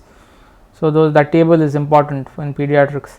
Pleural effusion, thoracocentesis, TB meningitis, there is steroids and antitubercular treatment, miliary TB, prolonged therapy, and spinal TB, there is Pott's disease and surgical decompression if needed. Supportive therapy, like all the nutrient supplements, so all the nutrients, minerals and all that. Prevention, BCG vaccination should be given, early treatment of TB contact detection and treatment, and improved ventilation and hygiene. Isoniazid prophylaxis in high risk. What the high risk? HIV, immunosuppression, immunodeficiency and all that. And we have come to the end of discussion on primary TB. Next, coming to cerebral malaria. This is in the malaria section. This is the only section which is very important, and if you want to learn in depth what malaria and all that is, you can go to the medicine section. And I forgot again, I need to add the malarial life cycle, which is a very important question. I have still not added it. There is a CDC malaria life cycle which is very useful. You can find it on the internet. I will search it for you. CDC, I have searched it. Did I show it to you guys earlier? So, this one, see, you can see it's very nicely given. I will see if I can add it in the future. CDC, here, no, this pediatrics. Yes. Yeah. So, what is it? It is life threatening complication of falciparum malaria, characterized by severe neurological due to sequestration of infected erythrocyte in the cerebral capillaries. So, cerebral capillaries are there, erythrocytes plug, and there are certain pathological, certain certain proteins which are involved. I can't recall the names, but there are these proteins which cause the clogging, like it is attached to the endothelial and RBC membrane. It is one of the most severe forms of malaria. It carries a high mortality rate up to 20% if not treated. Approximately 10% survivors suffer from long term neurological deficit, just like many other diseases that affect the nervous system. Meaning, like once you affect the nervous system in some other way, the damage is long lasting. Clinical features: cerebral malaria has gradual onset. Initial symptoms include irritability, restlessness and confusion. Irritability, restlessness and confusion, progressing to seizures, coma, severe neurological dysfunction. So, first you are irritable, restless, confused, then out of nowhere you are progressing to seizures, coma and severe neurological dysfunction. What are the major clinical features? Fever, chills, rigors, these precede the neurological symptoms. Altered sensorium, confusion leading to coma and seizure. Same thing, we are writing more in depth. Decerebrate, decorticate position posturing. Let us see how it looks like, so that we remember it more easily. Yeah, you can see it. Corticate is flexion, cerebrate is extension. Papilledema, fundoscopy over there, and retinal hemorrhages are seen. Tendon reflex abnormalities, abnormal respiratory pattern, chain strokes, Kussmaul breathing, hypoglycemia, metabolic acidosis, lactic acidosis due to parasitic sequestration. Shock like state, which is algid malaria. So, algid malaria, we need to look it up. Resembles surgical shock with cold clammy skin, peripheral circulatory failure, profound shock. Patient may develop vomiting and dysentery. Profound hypotension is the key term for algid malaria, and black water fever, hemoglobinuria due to massive RBC destruction. And cerebral malaria should be suspected in any patient with Plasmodium falciparum malaria, and new onset seizures, coma, unresponsiveness. So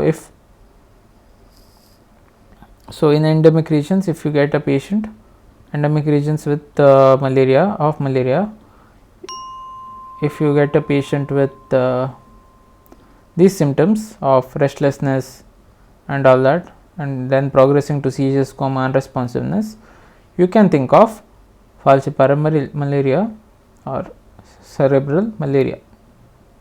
Investigations. So, investigation specifically we will be looking at after 10 minutes break. We will do another session, then we will close the program. Right now, I will take a break.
let's continue.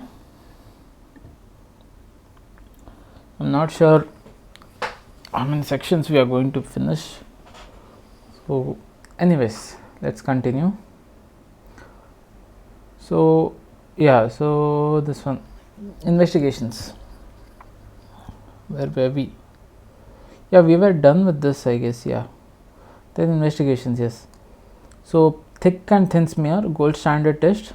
Thick smear used to detect it, that is for sensitivity, and thin smear used for species identification, and in this particular it differentiated the species. I'm not sure whether I should call it specificity, but in this case it is to detect. Rapid diagnostic test, histidine-rich protein HRP2 for falciparum, and a parasitic lactic dehydrogenase test, and that is QBC technique. PCR assay, highly sensitive for malarial parasite DNA, useful for low parasitemia or unclear smear. So PCR, it amplifies, right? Polymerase chain reaction amplification is one of the steps. So this is highly sensitive for the DNA, and when there is low parasitemia, like very low, it amplifies whatever there is.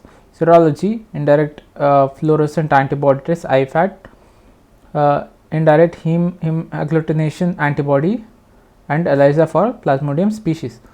And then there is blood test for complications. So different blood tests include complete blood count, which could show anemia, leukopenia, or leukocytosis, thrombocytopenia. And when you look at blood glucose, hypoglycemia, in case of LFTs, there is heart is affected, liver is affected. Renal function test, acute kidney injury could be seen, and there could be elevated creatinine. So go through all the systems, like almost all the systems are affected. In coagulation profile, liver is affected, so PTINR increased, thrombocytopenia and DIC. Lactate and blood gas analysis, there is acidosis, which is metabolic acidosis and hyperlactemia. Imaging, MRI brain is done, and after doing that you see cerebral edema. So let's see cerebral, should we look at it? No, cerebral edema increased this thing, right, fluids in the brain parenchyma. CT scan to rule out stroke or hemorrhage. Ophthalmoscopy for retinal hemorrhages and papillary edema. Treatment, there are multiple ways of going about this. Multiple ways meaning general idea is the same to cure the disease, and there is general supportive care, anti-malarial therapy, and regarding complications. So first we look at general supportive care. There is airway protection. So in case of so it's affect the brain, right?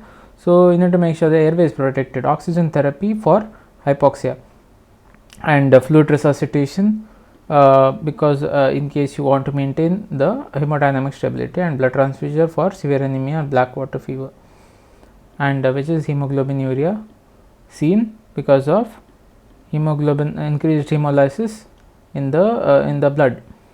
And then hypoglycemia correction, IV dextrose, because children show hypoglycemia, we give IV dextrose, a blood sugar less than 60 milligrams per deciliter. Seizure control, because seizures are seen in case of cerebral, this one diazepam, midazolam. Anti-malarial therapy, now specific treatment for malaria, falciparum malaria. Artemisinin based therapy, there is quinine based therapy, and there is mefloquine, and there is primaquine. So artemisinin based therapy, here we have artesunate IV 2.4 milligram per day, 0, 12, 24, then once daily, followed by oral altimether. So artesunate, then altimether with lumefantrine, or atoquapone with proguanil. This is very important, can't miss this. Quinine based therapy, so this one, if artesunate is not available, quinine 10 milligrams per kg every 8 hours, 10 milligram per kg every 8 hours, followed by oral quinine. So here it was oral altimether, here oral quinine. So there was another drug, here it is doxycycline, or here there was another drug, here it is clindamycin for 7 days. So same thing, same follows the same this thing. And mefloquine 25 milligrams per kg in 2 divided doses is 15 and 10. 15 and 10. Primaquine for radical cure, it helps in curing the hypnozoites which are stored in the liver. Yeah, right. Primaquine is for hypnozoites.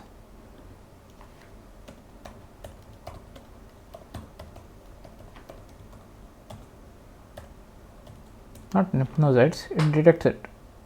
Hypnozoites, yes. Management of complications, cerebral edema. So excess of water in brain parenchyma, fluids in brain parenchyma, what do? IV manage it, takes the water out. Acute kidney injury, dialysis is needed. Metabolic acidosis, IV bicarbonate if pH less than 7.9, which is really low. A severe anemia, packed red blood cells, transfusion, DIC, fresh frozen plasma. Prognosis and follow-up, mortality 20%, if untreated, reduced to 5 to 10% with therapy. Neurological sequelae, cognitive deficits, seizures, repeat seizures and motor impairments. And we have come to the end of discussion on cerebral malaria. In case you want more focus on malaria specific, medicine is available. Diagnosis and treatment of ascariasis. Ascariasis are roundworms and they are based on diagnosis based on multiple tests. First one is microscopic examination and of stool. This one is the gold standard. It detects fertilized eggs and unfertilized eggs in the stool samples. Concentration techniques like formalin ether sedimentation, this is the one, formalin ether sediment improves detection. So you do microscopic visualization of the stools and you detect the fertilized and unfertilized eggs, and there is a specific technique called as formalin ether sedimentation, which we have learnt in micro. That there are certain concentration techniques in case of parasite detection which are very useful. And then coming to macroscopic identification, adult worms may be expelled in the stools or vomitus. Worms are pinkish white cylindrical. So we need to look at the worms, how they look like. Real. So this is how they look like. I told it is pinkish. Yes, look like noodles. Yeah, coming back. Imaging, abdominal X-ray may show bolus, worm bolus. So let's see how they look like. Abdominal X-ray. Look at this.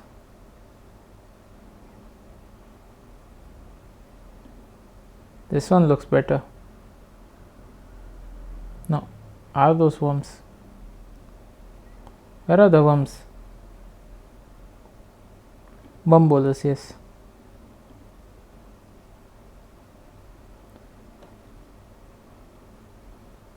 Can't see anything. I thought those were worms. I doubt those are worms. Anyways, coming back, worm bolus. Then there is ultrasound CT and barium meal for Whirlpool sign. Whirlpool sign.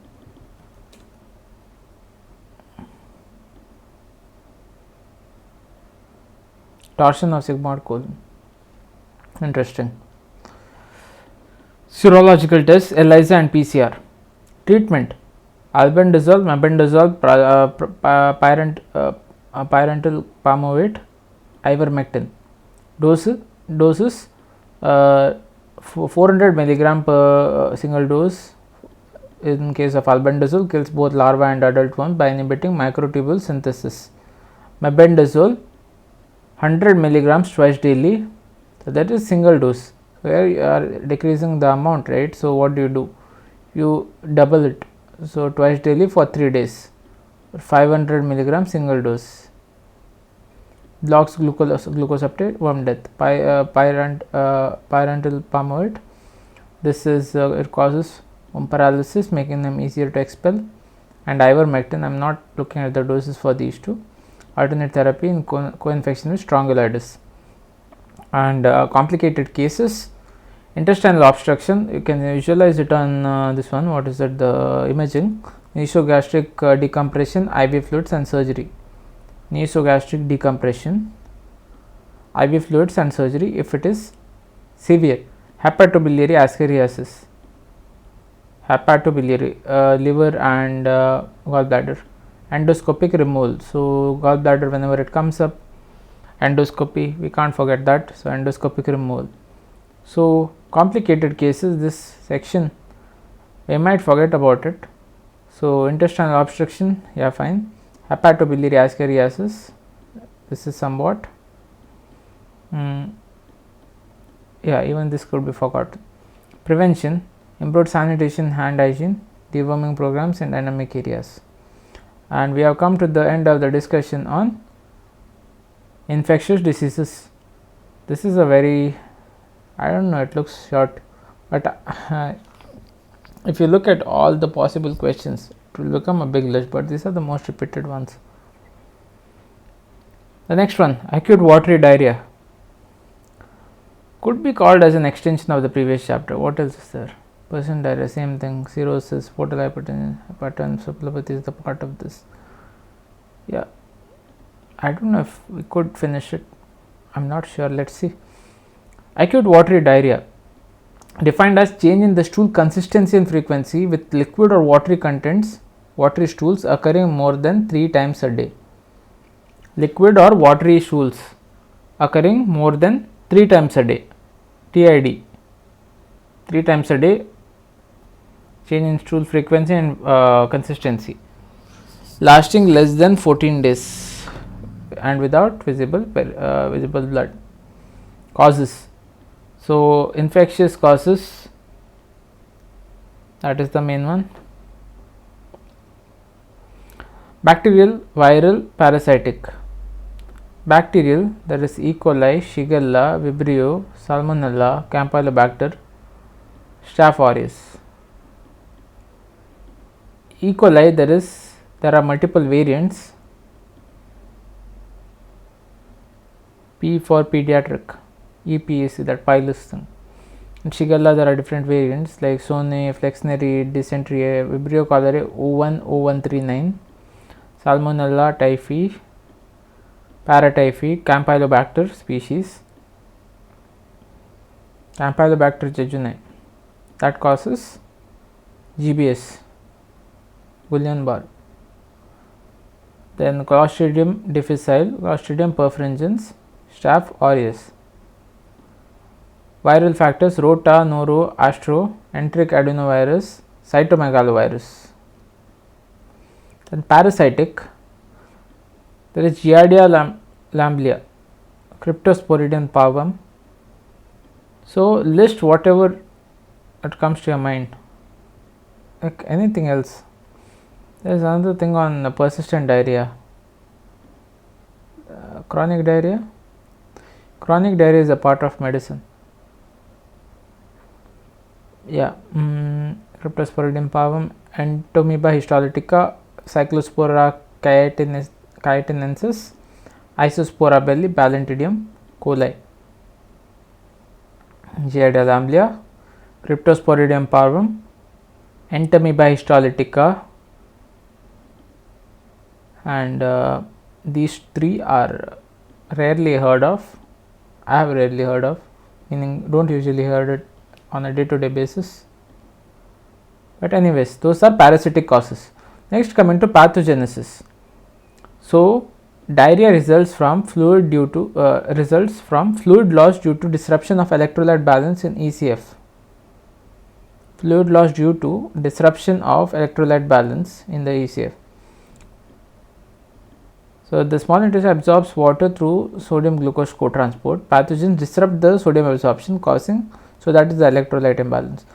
So causing fluid loss from intestinal lumen, leading to dehydration. So there is more of sodium in the lumen, and because of that osmotic gradient, even water flow follows, and the loss of sodium rich ECF leads to hypovolemia, low blood pressure and metabolic acidosis. What are the clinical features? So there are general features and there are different signs of dehydration.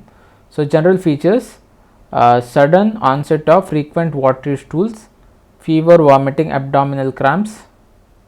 So, the first one obvious, fever, yeah, because infectious state, dehydration because that is the pathogenesis, and that is we know it because of pathogen. Lethargy and irritability because the brain functioning is limited.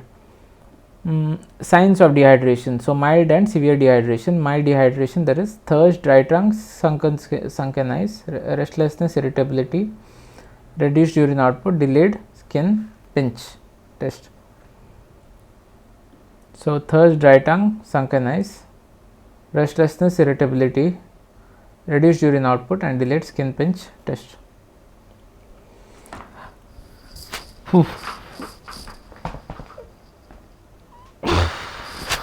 Yeah. Severe dehydration, lethargy, unconsciousness, sunken frontal, very dry mouth, absent ears, cold extremities, weak thready pulse. So, thirst, dry tongue, sunken eyes, restlessness, irritability, very dry mouth, absent ears, cold extremity, weak thready pulse, very slow skin pinch and return. Complications, electrolyte imbalances, it starts from there and it ends there. Hyponatremia, hypokalemia, hypoglycemia, metabolic acidosis resulting from the pathogenesis, acute kidney injury, hemolytic uremic syndrome, malnutrition and growth retardation.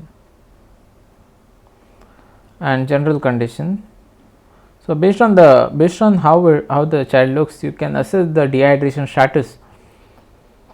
So, there is no dehydration, some dehydration, severe dehydration, mild. So, first we look at the general condition. So, well alert, eyes are normal, mouth and tongue moist, thirst, drinks well normally and not thirsty, skin pinch, goes back quickly. This is no dehydration. And in case of some dehydration, restless, irritable, sunken eyes, dry mouth and tongue, thirsty and drinks eagerly, skin goes back quickly. So, skin and this one not thirsty, here it is thirsty and skin goes back slowly. This one is dry and sunken eyes. So, maybe instead of this, maybe this one could be expanded over here, this one. Lethargic, unconscious in case of severe, and very dry sunken eyes, very dry mouth, rather than dry, it is very dry, drinks poorly, unable to drink, goes back slowly, severe dehydration. And then treatment, management, what do we do? Principles of management, dehydration and hydration maintenance. So, water, ensuring adequate feeding, eating, oral zinc and probiotic supplements to reduce the diarrhea, recognizing danger signs and managing complications. So, we have already seen what the complications are, acidosis, electrolyte imbalances and all that. So, first step, oral rehydration therapy, ORS, WHO ORS, which is 245 milliosmoles per liter, is for all the diarrheal cases. And what is the constituent? What are the constituents? Sodium chloride 2.6, glucose 13.5, the maximum one. Then comes potassium chloride 1.5, 2.6, 13.5, 1.5, 2.9, like this we go and we try to remember. And then advantages of low osmolarity, reduces stool output and vomiting, decreases need for IV fluids. And then we have treatment plans, plan A, plan B, plan C. Plan A, it is continue oral normal feeding, give extra fluids and advise mother to return if symptoms worsen. And some dehydration, what do you do? Rehydrate with ORS, and what is the quantity? 75 ml per kg over 4 hours. With for some dehydration, which is all this goes back slowly, thirsty but drinks, dry mouth and tongue, sunken eyes, restless irritable condition. 75 ml over 4 hours, reassess after 4 hours. If dehydration persists, another ORS round. If resolved, switch to plan A. Plan C, severe dehydration, ringer lactate preferred, normal saline as an alternative. 100 ml per kg IV administration. First in infant less than 1 year, 30 ml per kg, then moving on to 70 ml per kg over next 5 hours. But if older children, you reduce this to half, the time duration, not the volume. 30 ml per kg only, but time duration is 30 minutes, but here it is, and here it is 2.5 hours.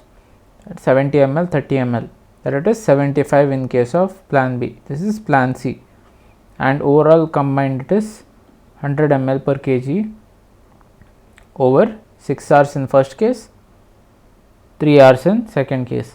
Monitor every 15 to 30 minutes for pulse, blood pressure and urine output. Dehydration persists, repeat bolus or switch to plan B.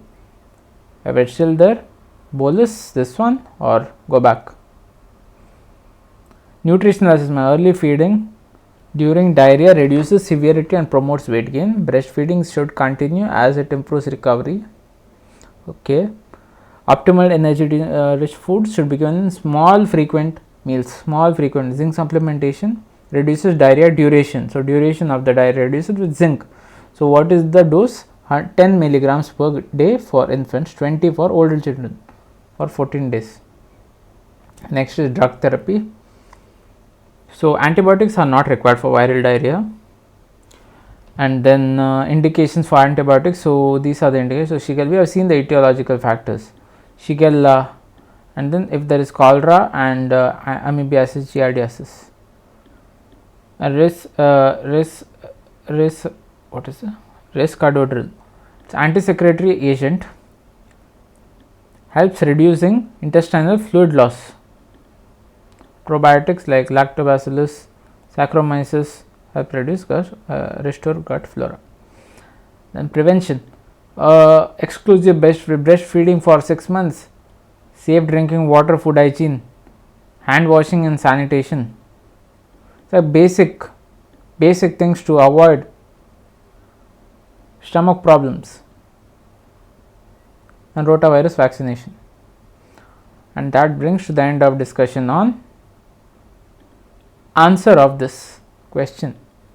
It's not a complete discussion like what you get in classes and all. This is like bare minimum that is required for exams. Actually, we could go over so many things, but the MBBS finals came about because of exams. This is there because of exams.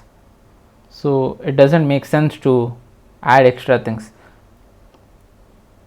Maybe we could add extra things in case people are more active somewhere, like even the social media over here. There is Instagram, there is YouTube. Like we started 2 days ago, that's a different thing. But in case people become more active, we can get some ideas. We can see how to do some nice innovative things over here. Everything for free, because nobody likes paid. Nobody likes to. That is unnecessary. Like everything could be done based on voluntary basis. Everybody could contribute. Everybody could do every nice thing for every single one. Coming back, persistent diarrhea. Definition: persistent diarrhea is defined as diarrheal illness with passage of 3 or more stools, loose stools per day lasting for more than 14 days. More than 14 days, 3 or more loose stools. Condition is presumed to have infectious etiology at onset, but prolonged due to non-infectious causes. Infectious etiology, but prolonged by malabsorption, intolerance or secondary infection. So, it starts with infection, but it increases. So, more than 14 days, right, in the definition. So, why does it increase? Because of these. What are the etiopathogenesis?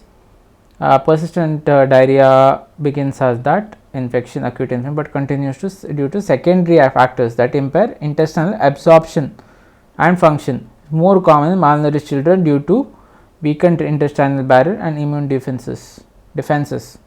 What are the common causes? Probably they are talking about this one, why there is extension of that, the duration.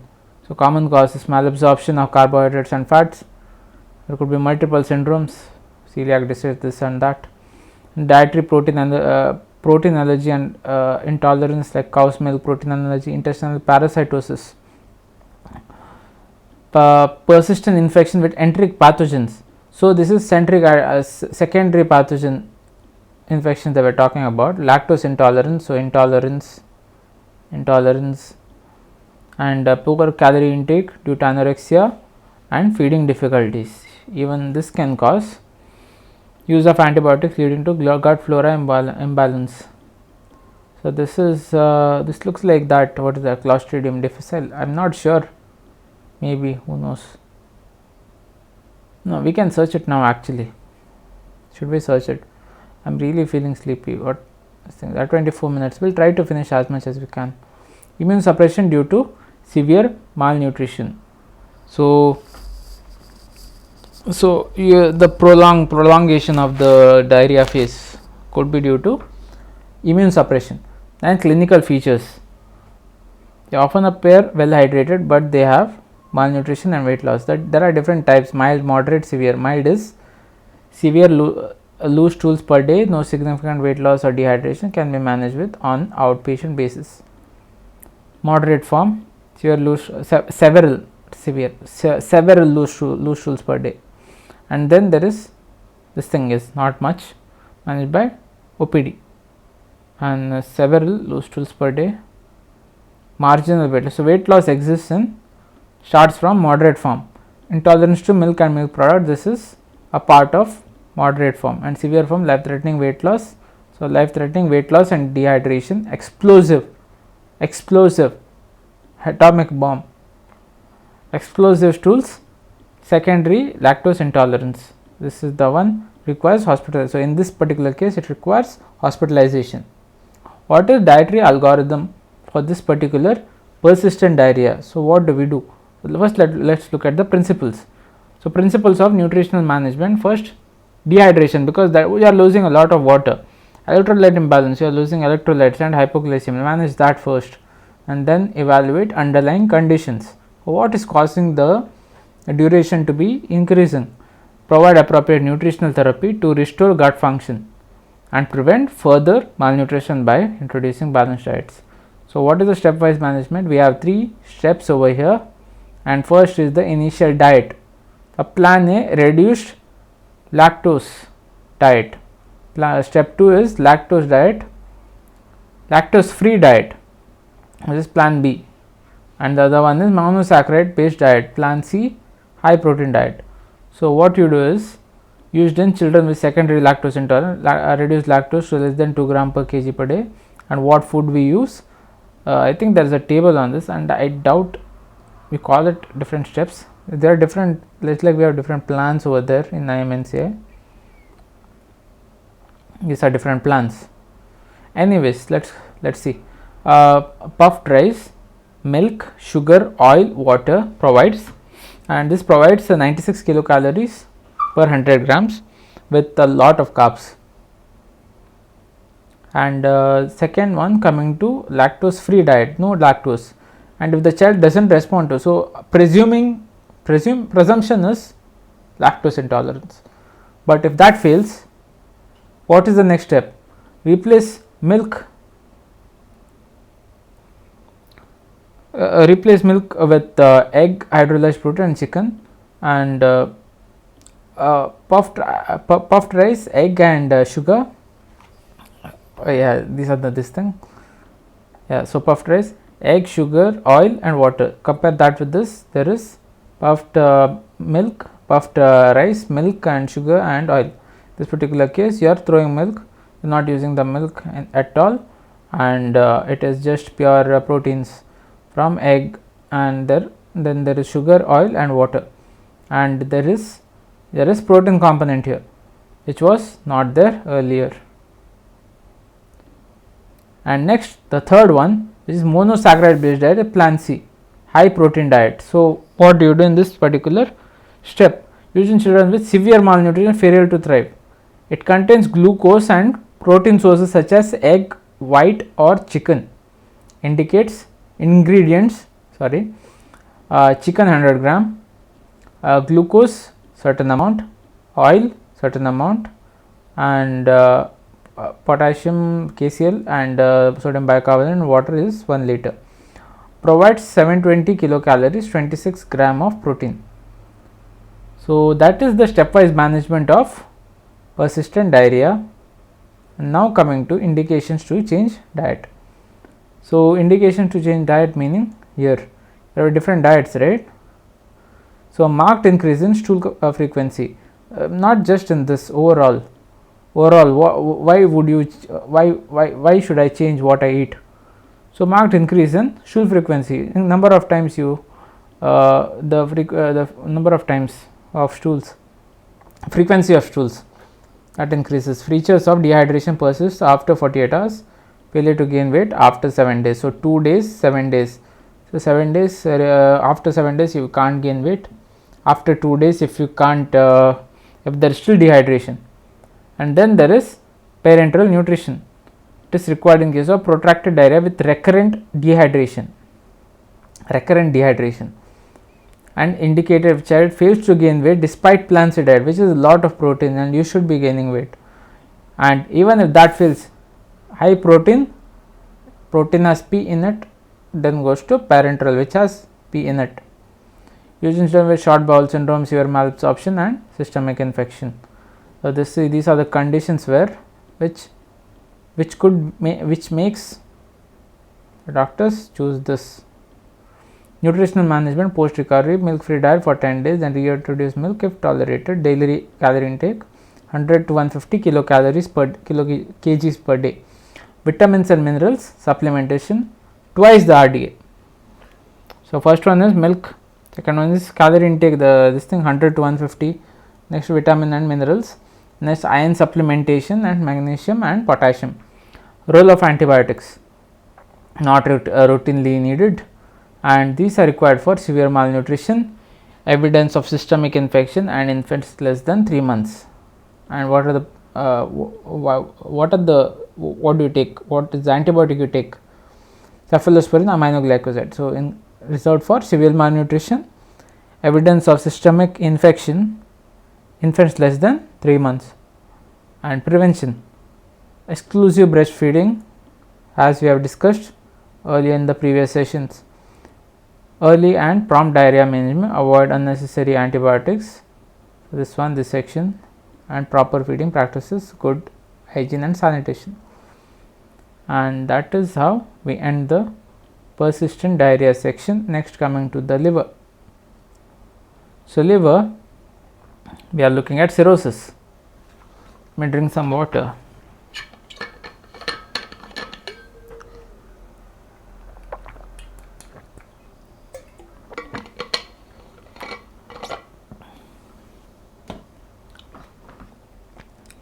Cirrhosis is a chronic progressive liver disease characterized by diffuse hepatic fibrosis, loss of normal liver architecture and formation of regenerative nodules. See, three things: diffuse hepatic fibrosis, loss of normal hepatic architecture and regenerative nodules. It leads to these things: portal hypertension, liver dysfunction, multisystemic complications. So what are the causes? It could be classified under prolonged cholestasis of infancy, chronic hepatitis, metabolic or genetic conditions, chronic venous congestion and vascular, copper and iron overload disorder, miscellaneous. So this is specifically pediatric classification. For adults it's different. So in adults it encompasses these as well as other things.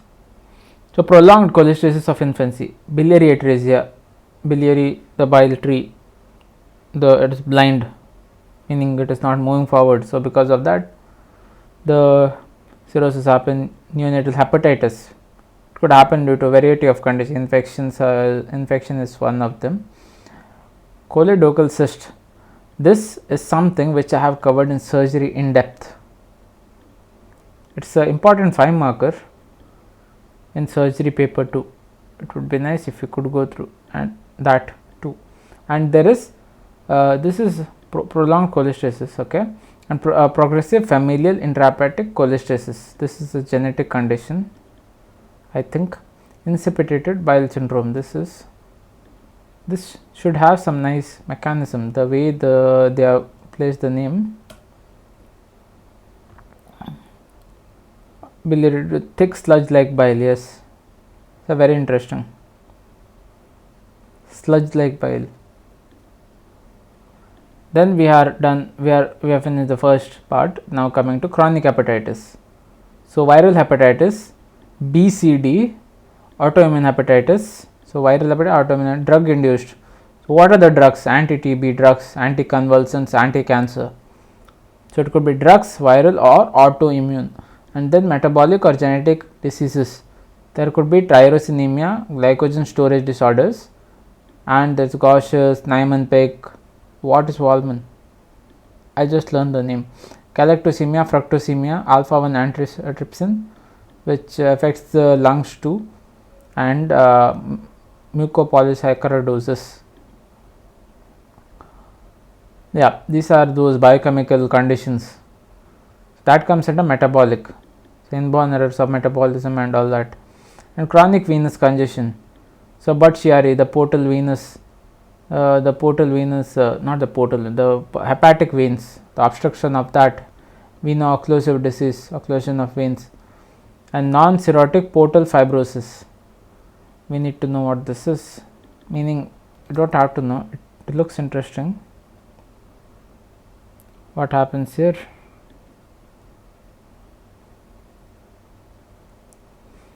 Condition character of portal hypertension, increased blood pressure in the absence of your syrup presenting with massive splenomegaly, variceal bleeding. What are the causes?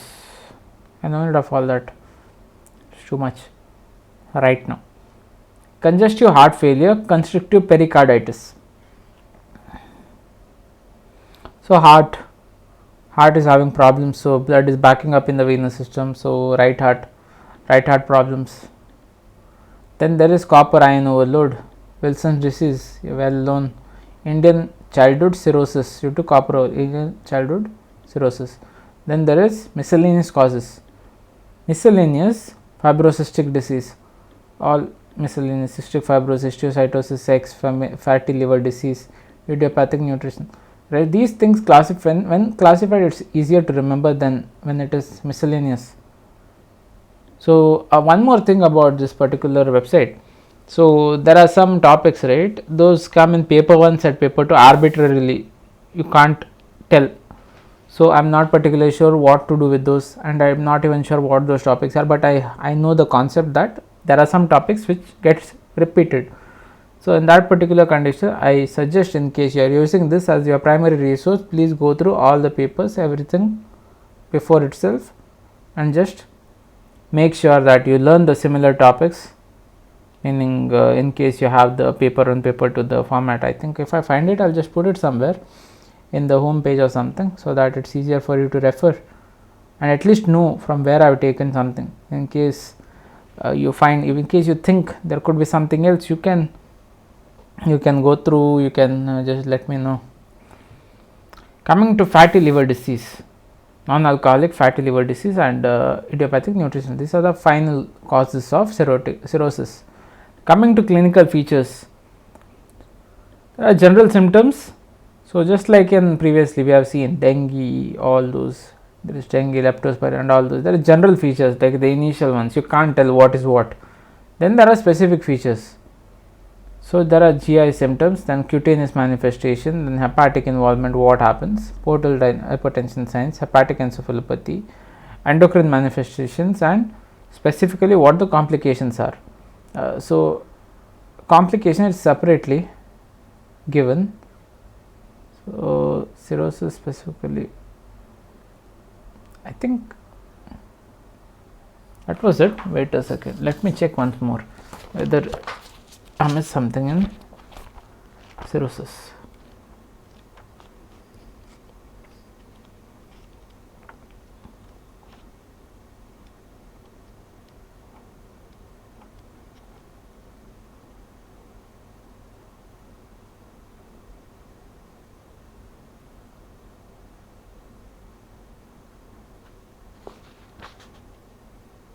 No, it is just that it's causes and clinical features, but I have included even the complications. Yeah, coming back, gastrointestinal, GI, general symptoms, a chronic insidious onset, acute onset features. So chronic onset insidious is most common, even based on this one, right? You get to know most of them are like chronic in nature. Like acute, it's very rare. Acute, it's rare. Acute symptoms to be seen, acute features, failure to thrive, poor weight gain. Like generally, like liver is affected. Liver, the main guy. If he is gone, everything is gone. And gastrointestinal, abdominal distension, repeated episodes of jaundice. This is obvious. This is obvious. This is also obvious. It's normal CLD case. This is all these things. All these things are typical CLD patients case. Leukonakia and all that. Xanthomata, this is something I can look up to right now.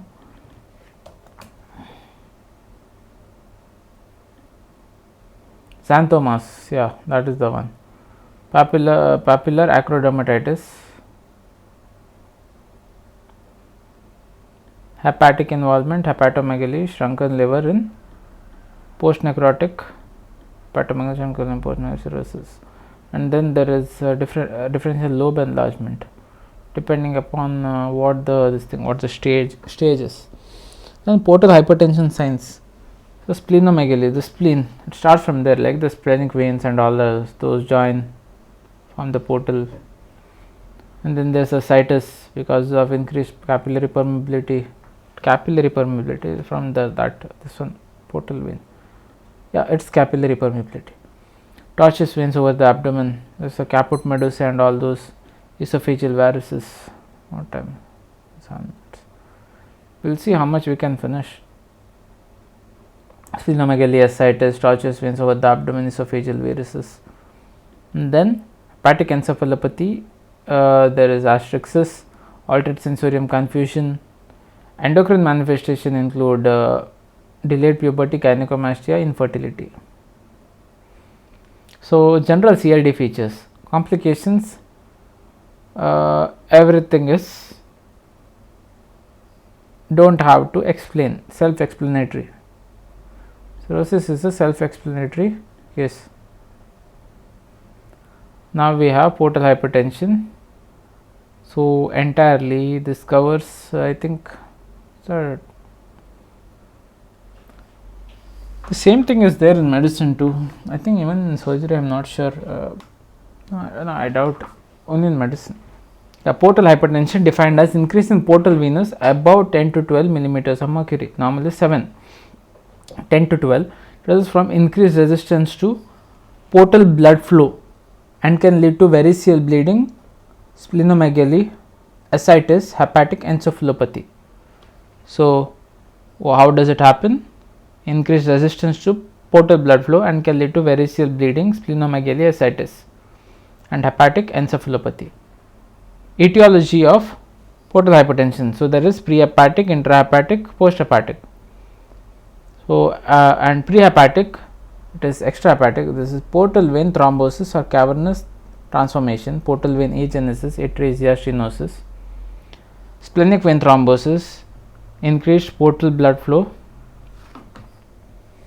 Prehepatic meaning before it reaches the this one, what is it, before it reaches the liver. So the portal vein is there, before it reaches the liver. What can happen? Portal vein thrombosis could happen, cavernous transformation, portal vein agenesis, atresia, stenosis. Splenic vein thrombosis, splenic vein, it starts from there, and mainly it's thrombosis, agenesis, atresia, portal vein, increased portal flow due to arteriovenous fistula. Intrahepatic causes. So within liver itself, hepatocellular disease, cholestatic and metabolic liver disease. Hepatocellular disease, acute and chronic viral hepatitis, cirrhosis and congenital hepatic fibrosis. There is Wilson's disease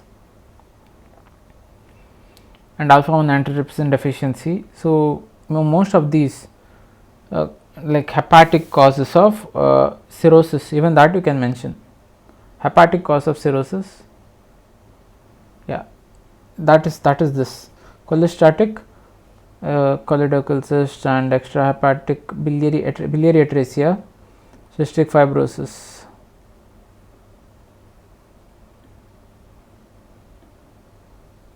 So this is hepatocellular cause, the cells. Extrahepatic, this is outside the cells, and specifically the metabolic part. Interesting. Okay, coming to post-hepatic. So Budd-Chiari, post-hepatic meaning after it flows through the liver, it comes out through the hepatic veins, and in occlusion of hepatic veins there is Budd-Chiari, venous occlusive disease, some kind of occlusion of veins, and then right heart failure or constructive pericarditis. Clinical features: portal hypertension, children present with signs of liver dysfunction and complications due to increased portal pressure. Hepatomegaly, enlarged liver due to congestion or cirrhosis. Splenomegaly with hypersplenism causing anemia, leukopenia, thrombocytopenia. Jaundice, ascites, hepatosplenomegaly in cirrhosis. So, general features of cirrhosis and extreme features. So, portal hypertension is an extreme state in case of when you get cirrhosis. So, GI bleeding from esophageal varices, that is an extreme case. Recurrent hematemesis and melena, hemorrhoids and all that. Yeah, that one only, right? Yeah. But Budd-Chiari syndrome, there is ascites, hepatomegaly and prominent abdominal veins. Investigations. So portal, right? Portal vein. So it's a venous problem, and later on its complications, and what are the causes to look for. So based on that we have some tests. So ultrasound and Doppler study, and here we look at the vein. We study the venous diameter. Detects thrombosis, cavernous transformation. CT or MRI portovenous system maps the vascular anatomy. Detects splenomegaly, ascites, hepatic nodularity. Endoscopic examination. So endoscopic through the esophagus, esophagogastroduodenoscopy. Detects esophageal varices, gastric varices, congestive gastropathy. Colonoscopy, there you can look at rectal varices, confirm lower GI bleeding. And then coming to laboratory tests, liver function tests, there are AST, ALT, ALP, hypoalbuminemia, prolonged PT-INR, complete blood count, and then there is anemia, leukopenia, thrombocytopenia. And then overall what the management is, treatment of variceal bleeding. So first one is the complication, IV fluid resuscitation using crystalloids, packed red blood cells. So you are losing blood, right? You need more blood, packed red blood cell. You take that if hemoglobin less than 7 gram per deciliter. Correct the coagulopathy because liver is gone. Is it gone? Like in some conditions it is gone. So in that particular this thing, you do the needful, you give the vitamin K, and endoscopic management with endoscopic sclerotherapy or elastic band ligation. Medications to reduce bleeding risk, beta blockers and proton pump inhibitors, and there are vasopressors. If bleeding persists despite endoscopy, which is these things, endoscopic sclerotherapy, elastic band ligation, what do? Sengstaken Blakemore tube for temporary control. Let's look at what the tube looks like. This is for temporary control. Yeah. Esophageal balloon, gastric aspirate, balloon inflated, and here this balloon, you can see it is stopping the bleeding. Emergency transjugular tips, transjugular intrahepatic portosystemic shunt. Yeah, this thing is very important question, Sajid. Now I remember. Yeah, it is a part of this thing, paper 2. Yes, I'll just try to finish this. How many other, like for last part, right? I'll just finish it off, then I'll end the session. How many other stages of hepatic encephalopathy? Should I? No, I'll just finish this section because anyway I'm feeling tired. So yeah, long term management. So we have seen acute conditions, what you do, that is variceal bleeding is the complication, that is part, right? So we need to control that.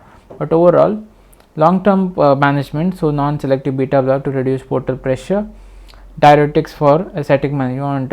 You have to reduce the fluids that are present inside, and H2 blockers and PPIs to prevent gastric mucosal injury, nutritional support to maintain liver function, surgical intervention, portosystemic shunt surgery for variceal bleeding. Tips which I have already mentioned, connects hepatic vein to portal vein bypassing the liver.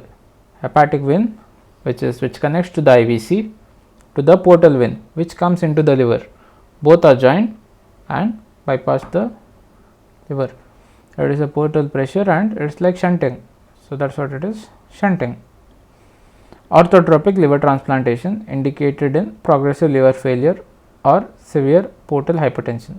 What are the complications? So we have already seen variceal hemorrhage and we have written a descriptive answer for that up above. Hypersplenism, splenic infarcts and ruptures, ascites and SBP, hepatic encephalopathy, hepatopulmonary and hepatorenal, hepatopulmonary right now here, and portal system, portal hypertension and with hypoxemia, portopulmonary hypertension, pulmonary arterial hypertension due to portal hypertension, pulmonary arterial hypertension due to portal hypertension. Prognosis, poor prognosis in intrahepatic causes, progressive disease with severe esophageal varices require liver transplantation. Early intervention with specific therapies will improve the survival, and that is how we have come to the end of portal hypertension, this section.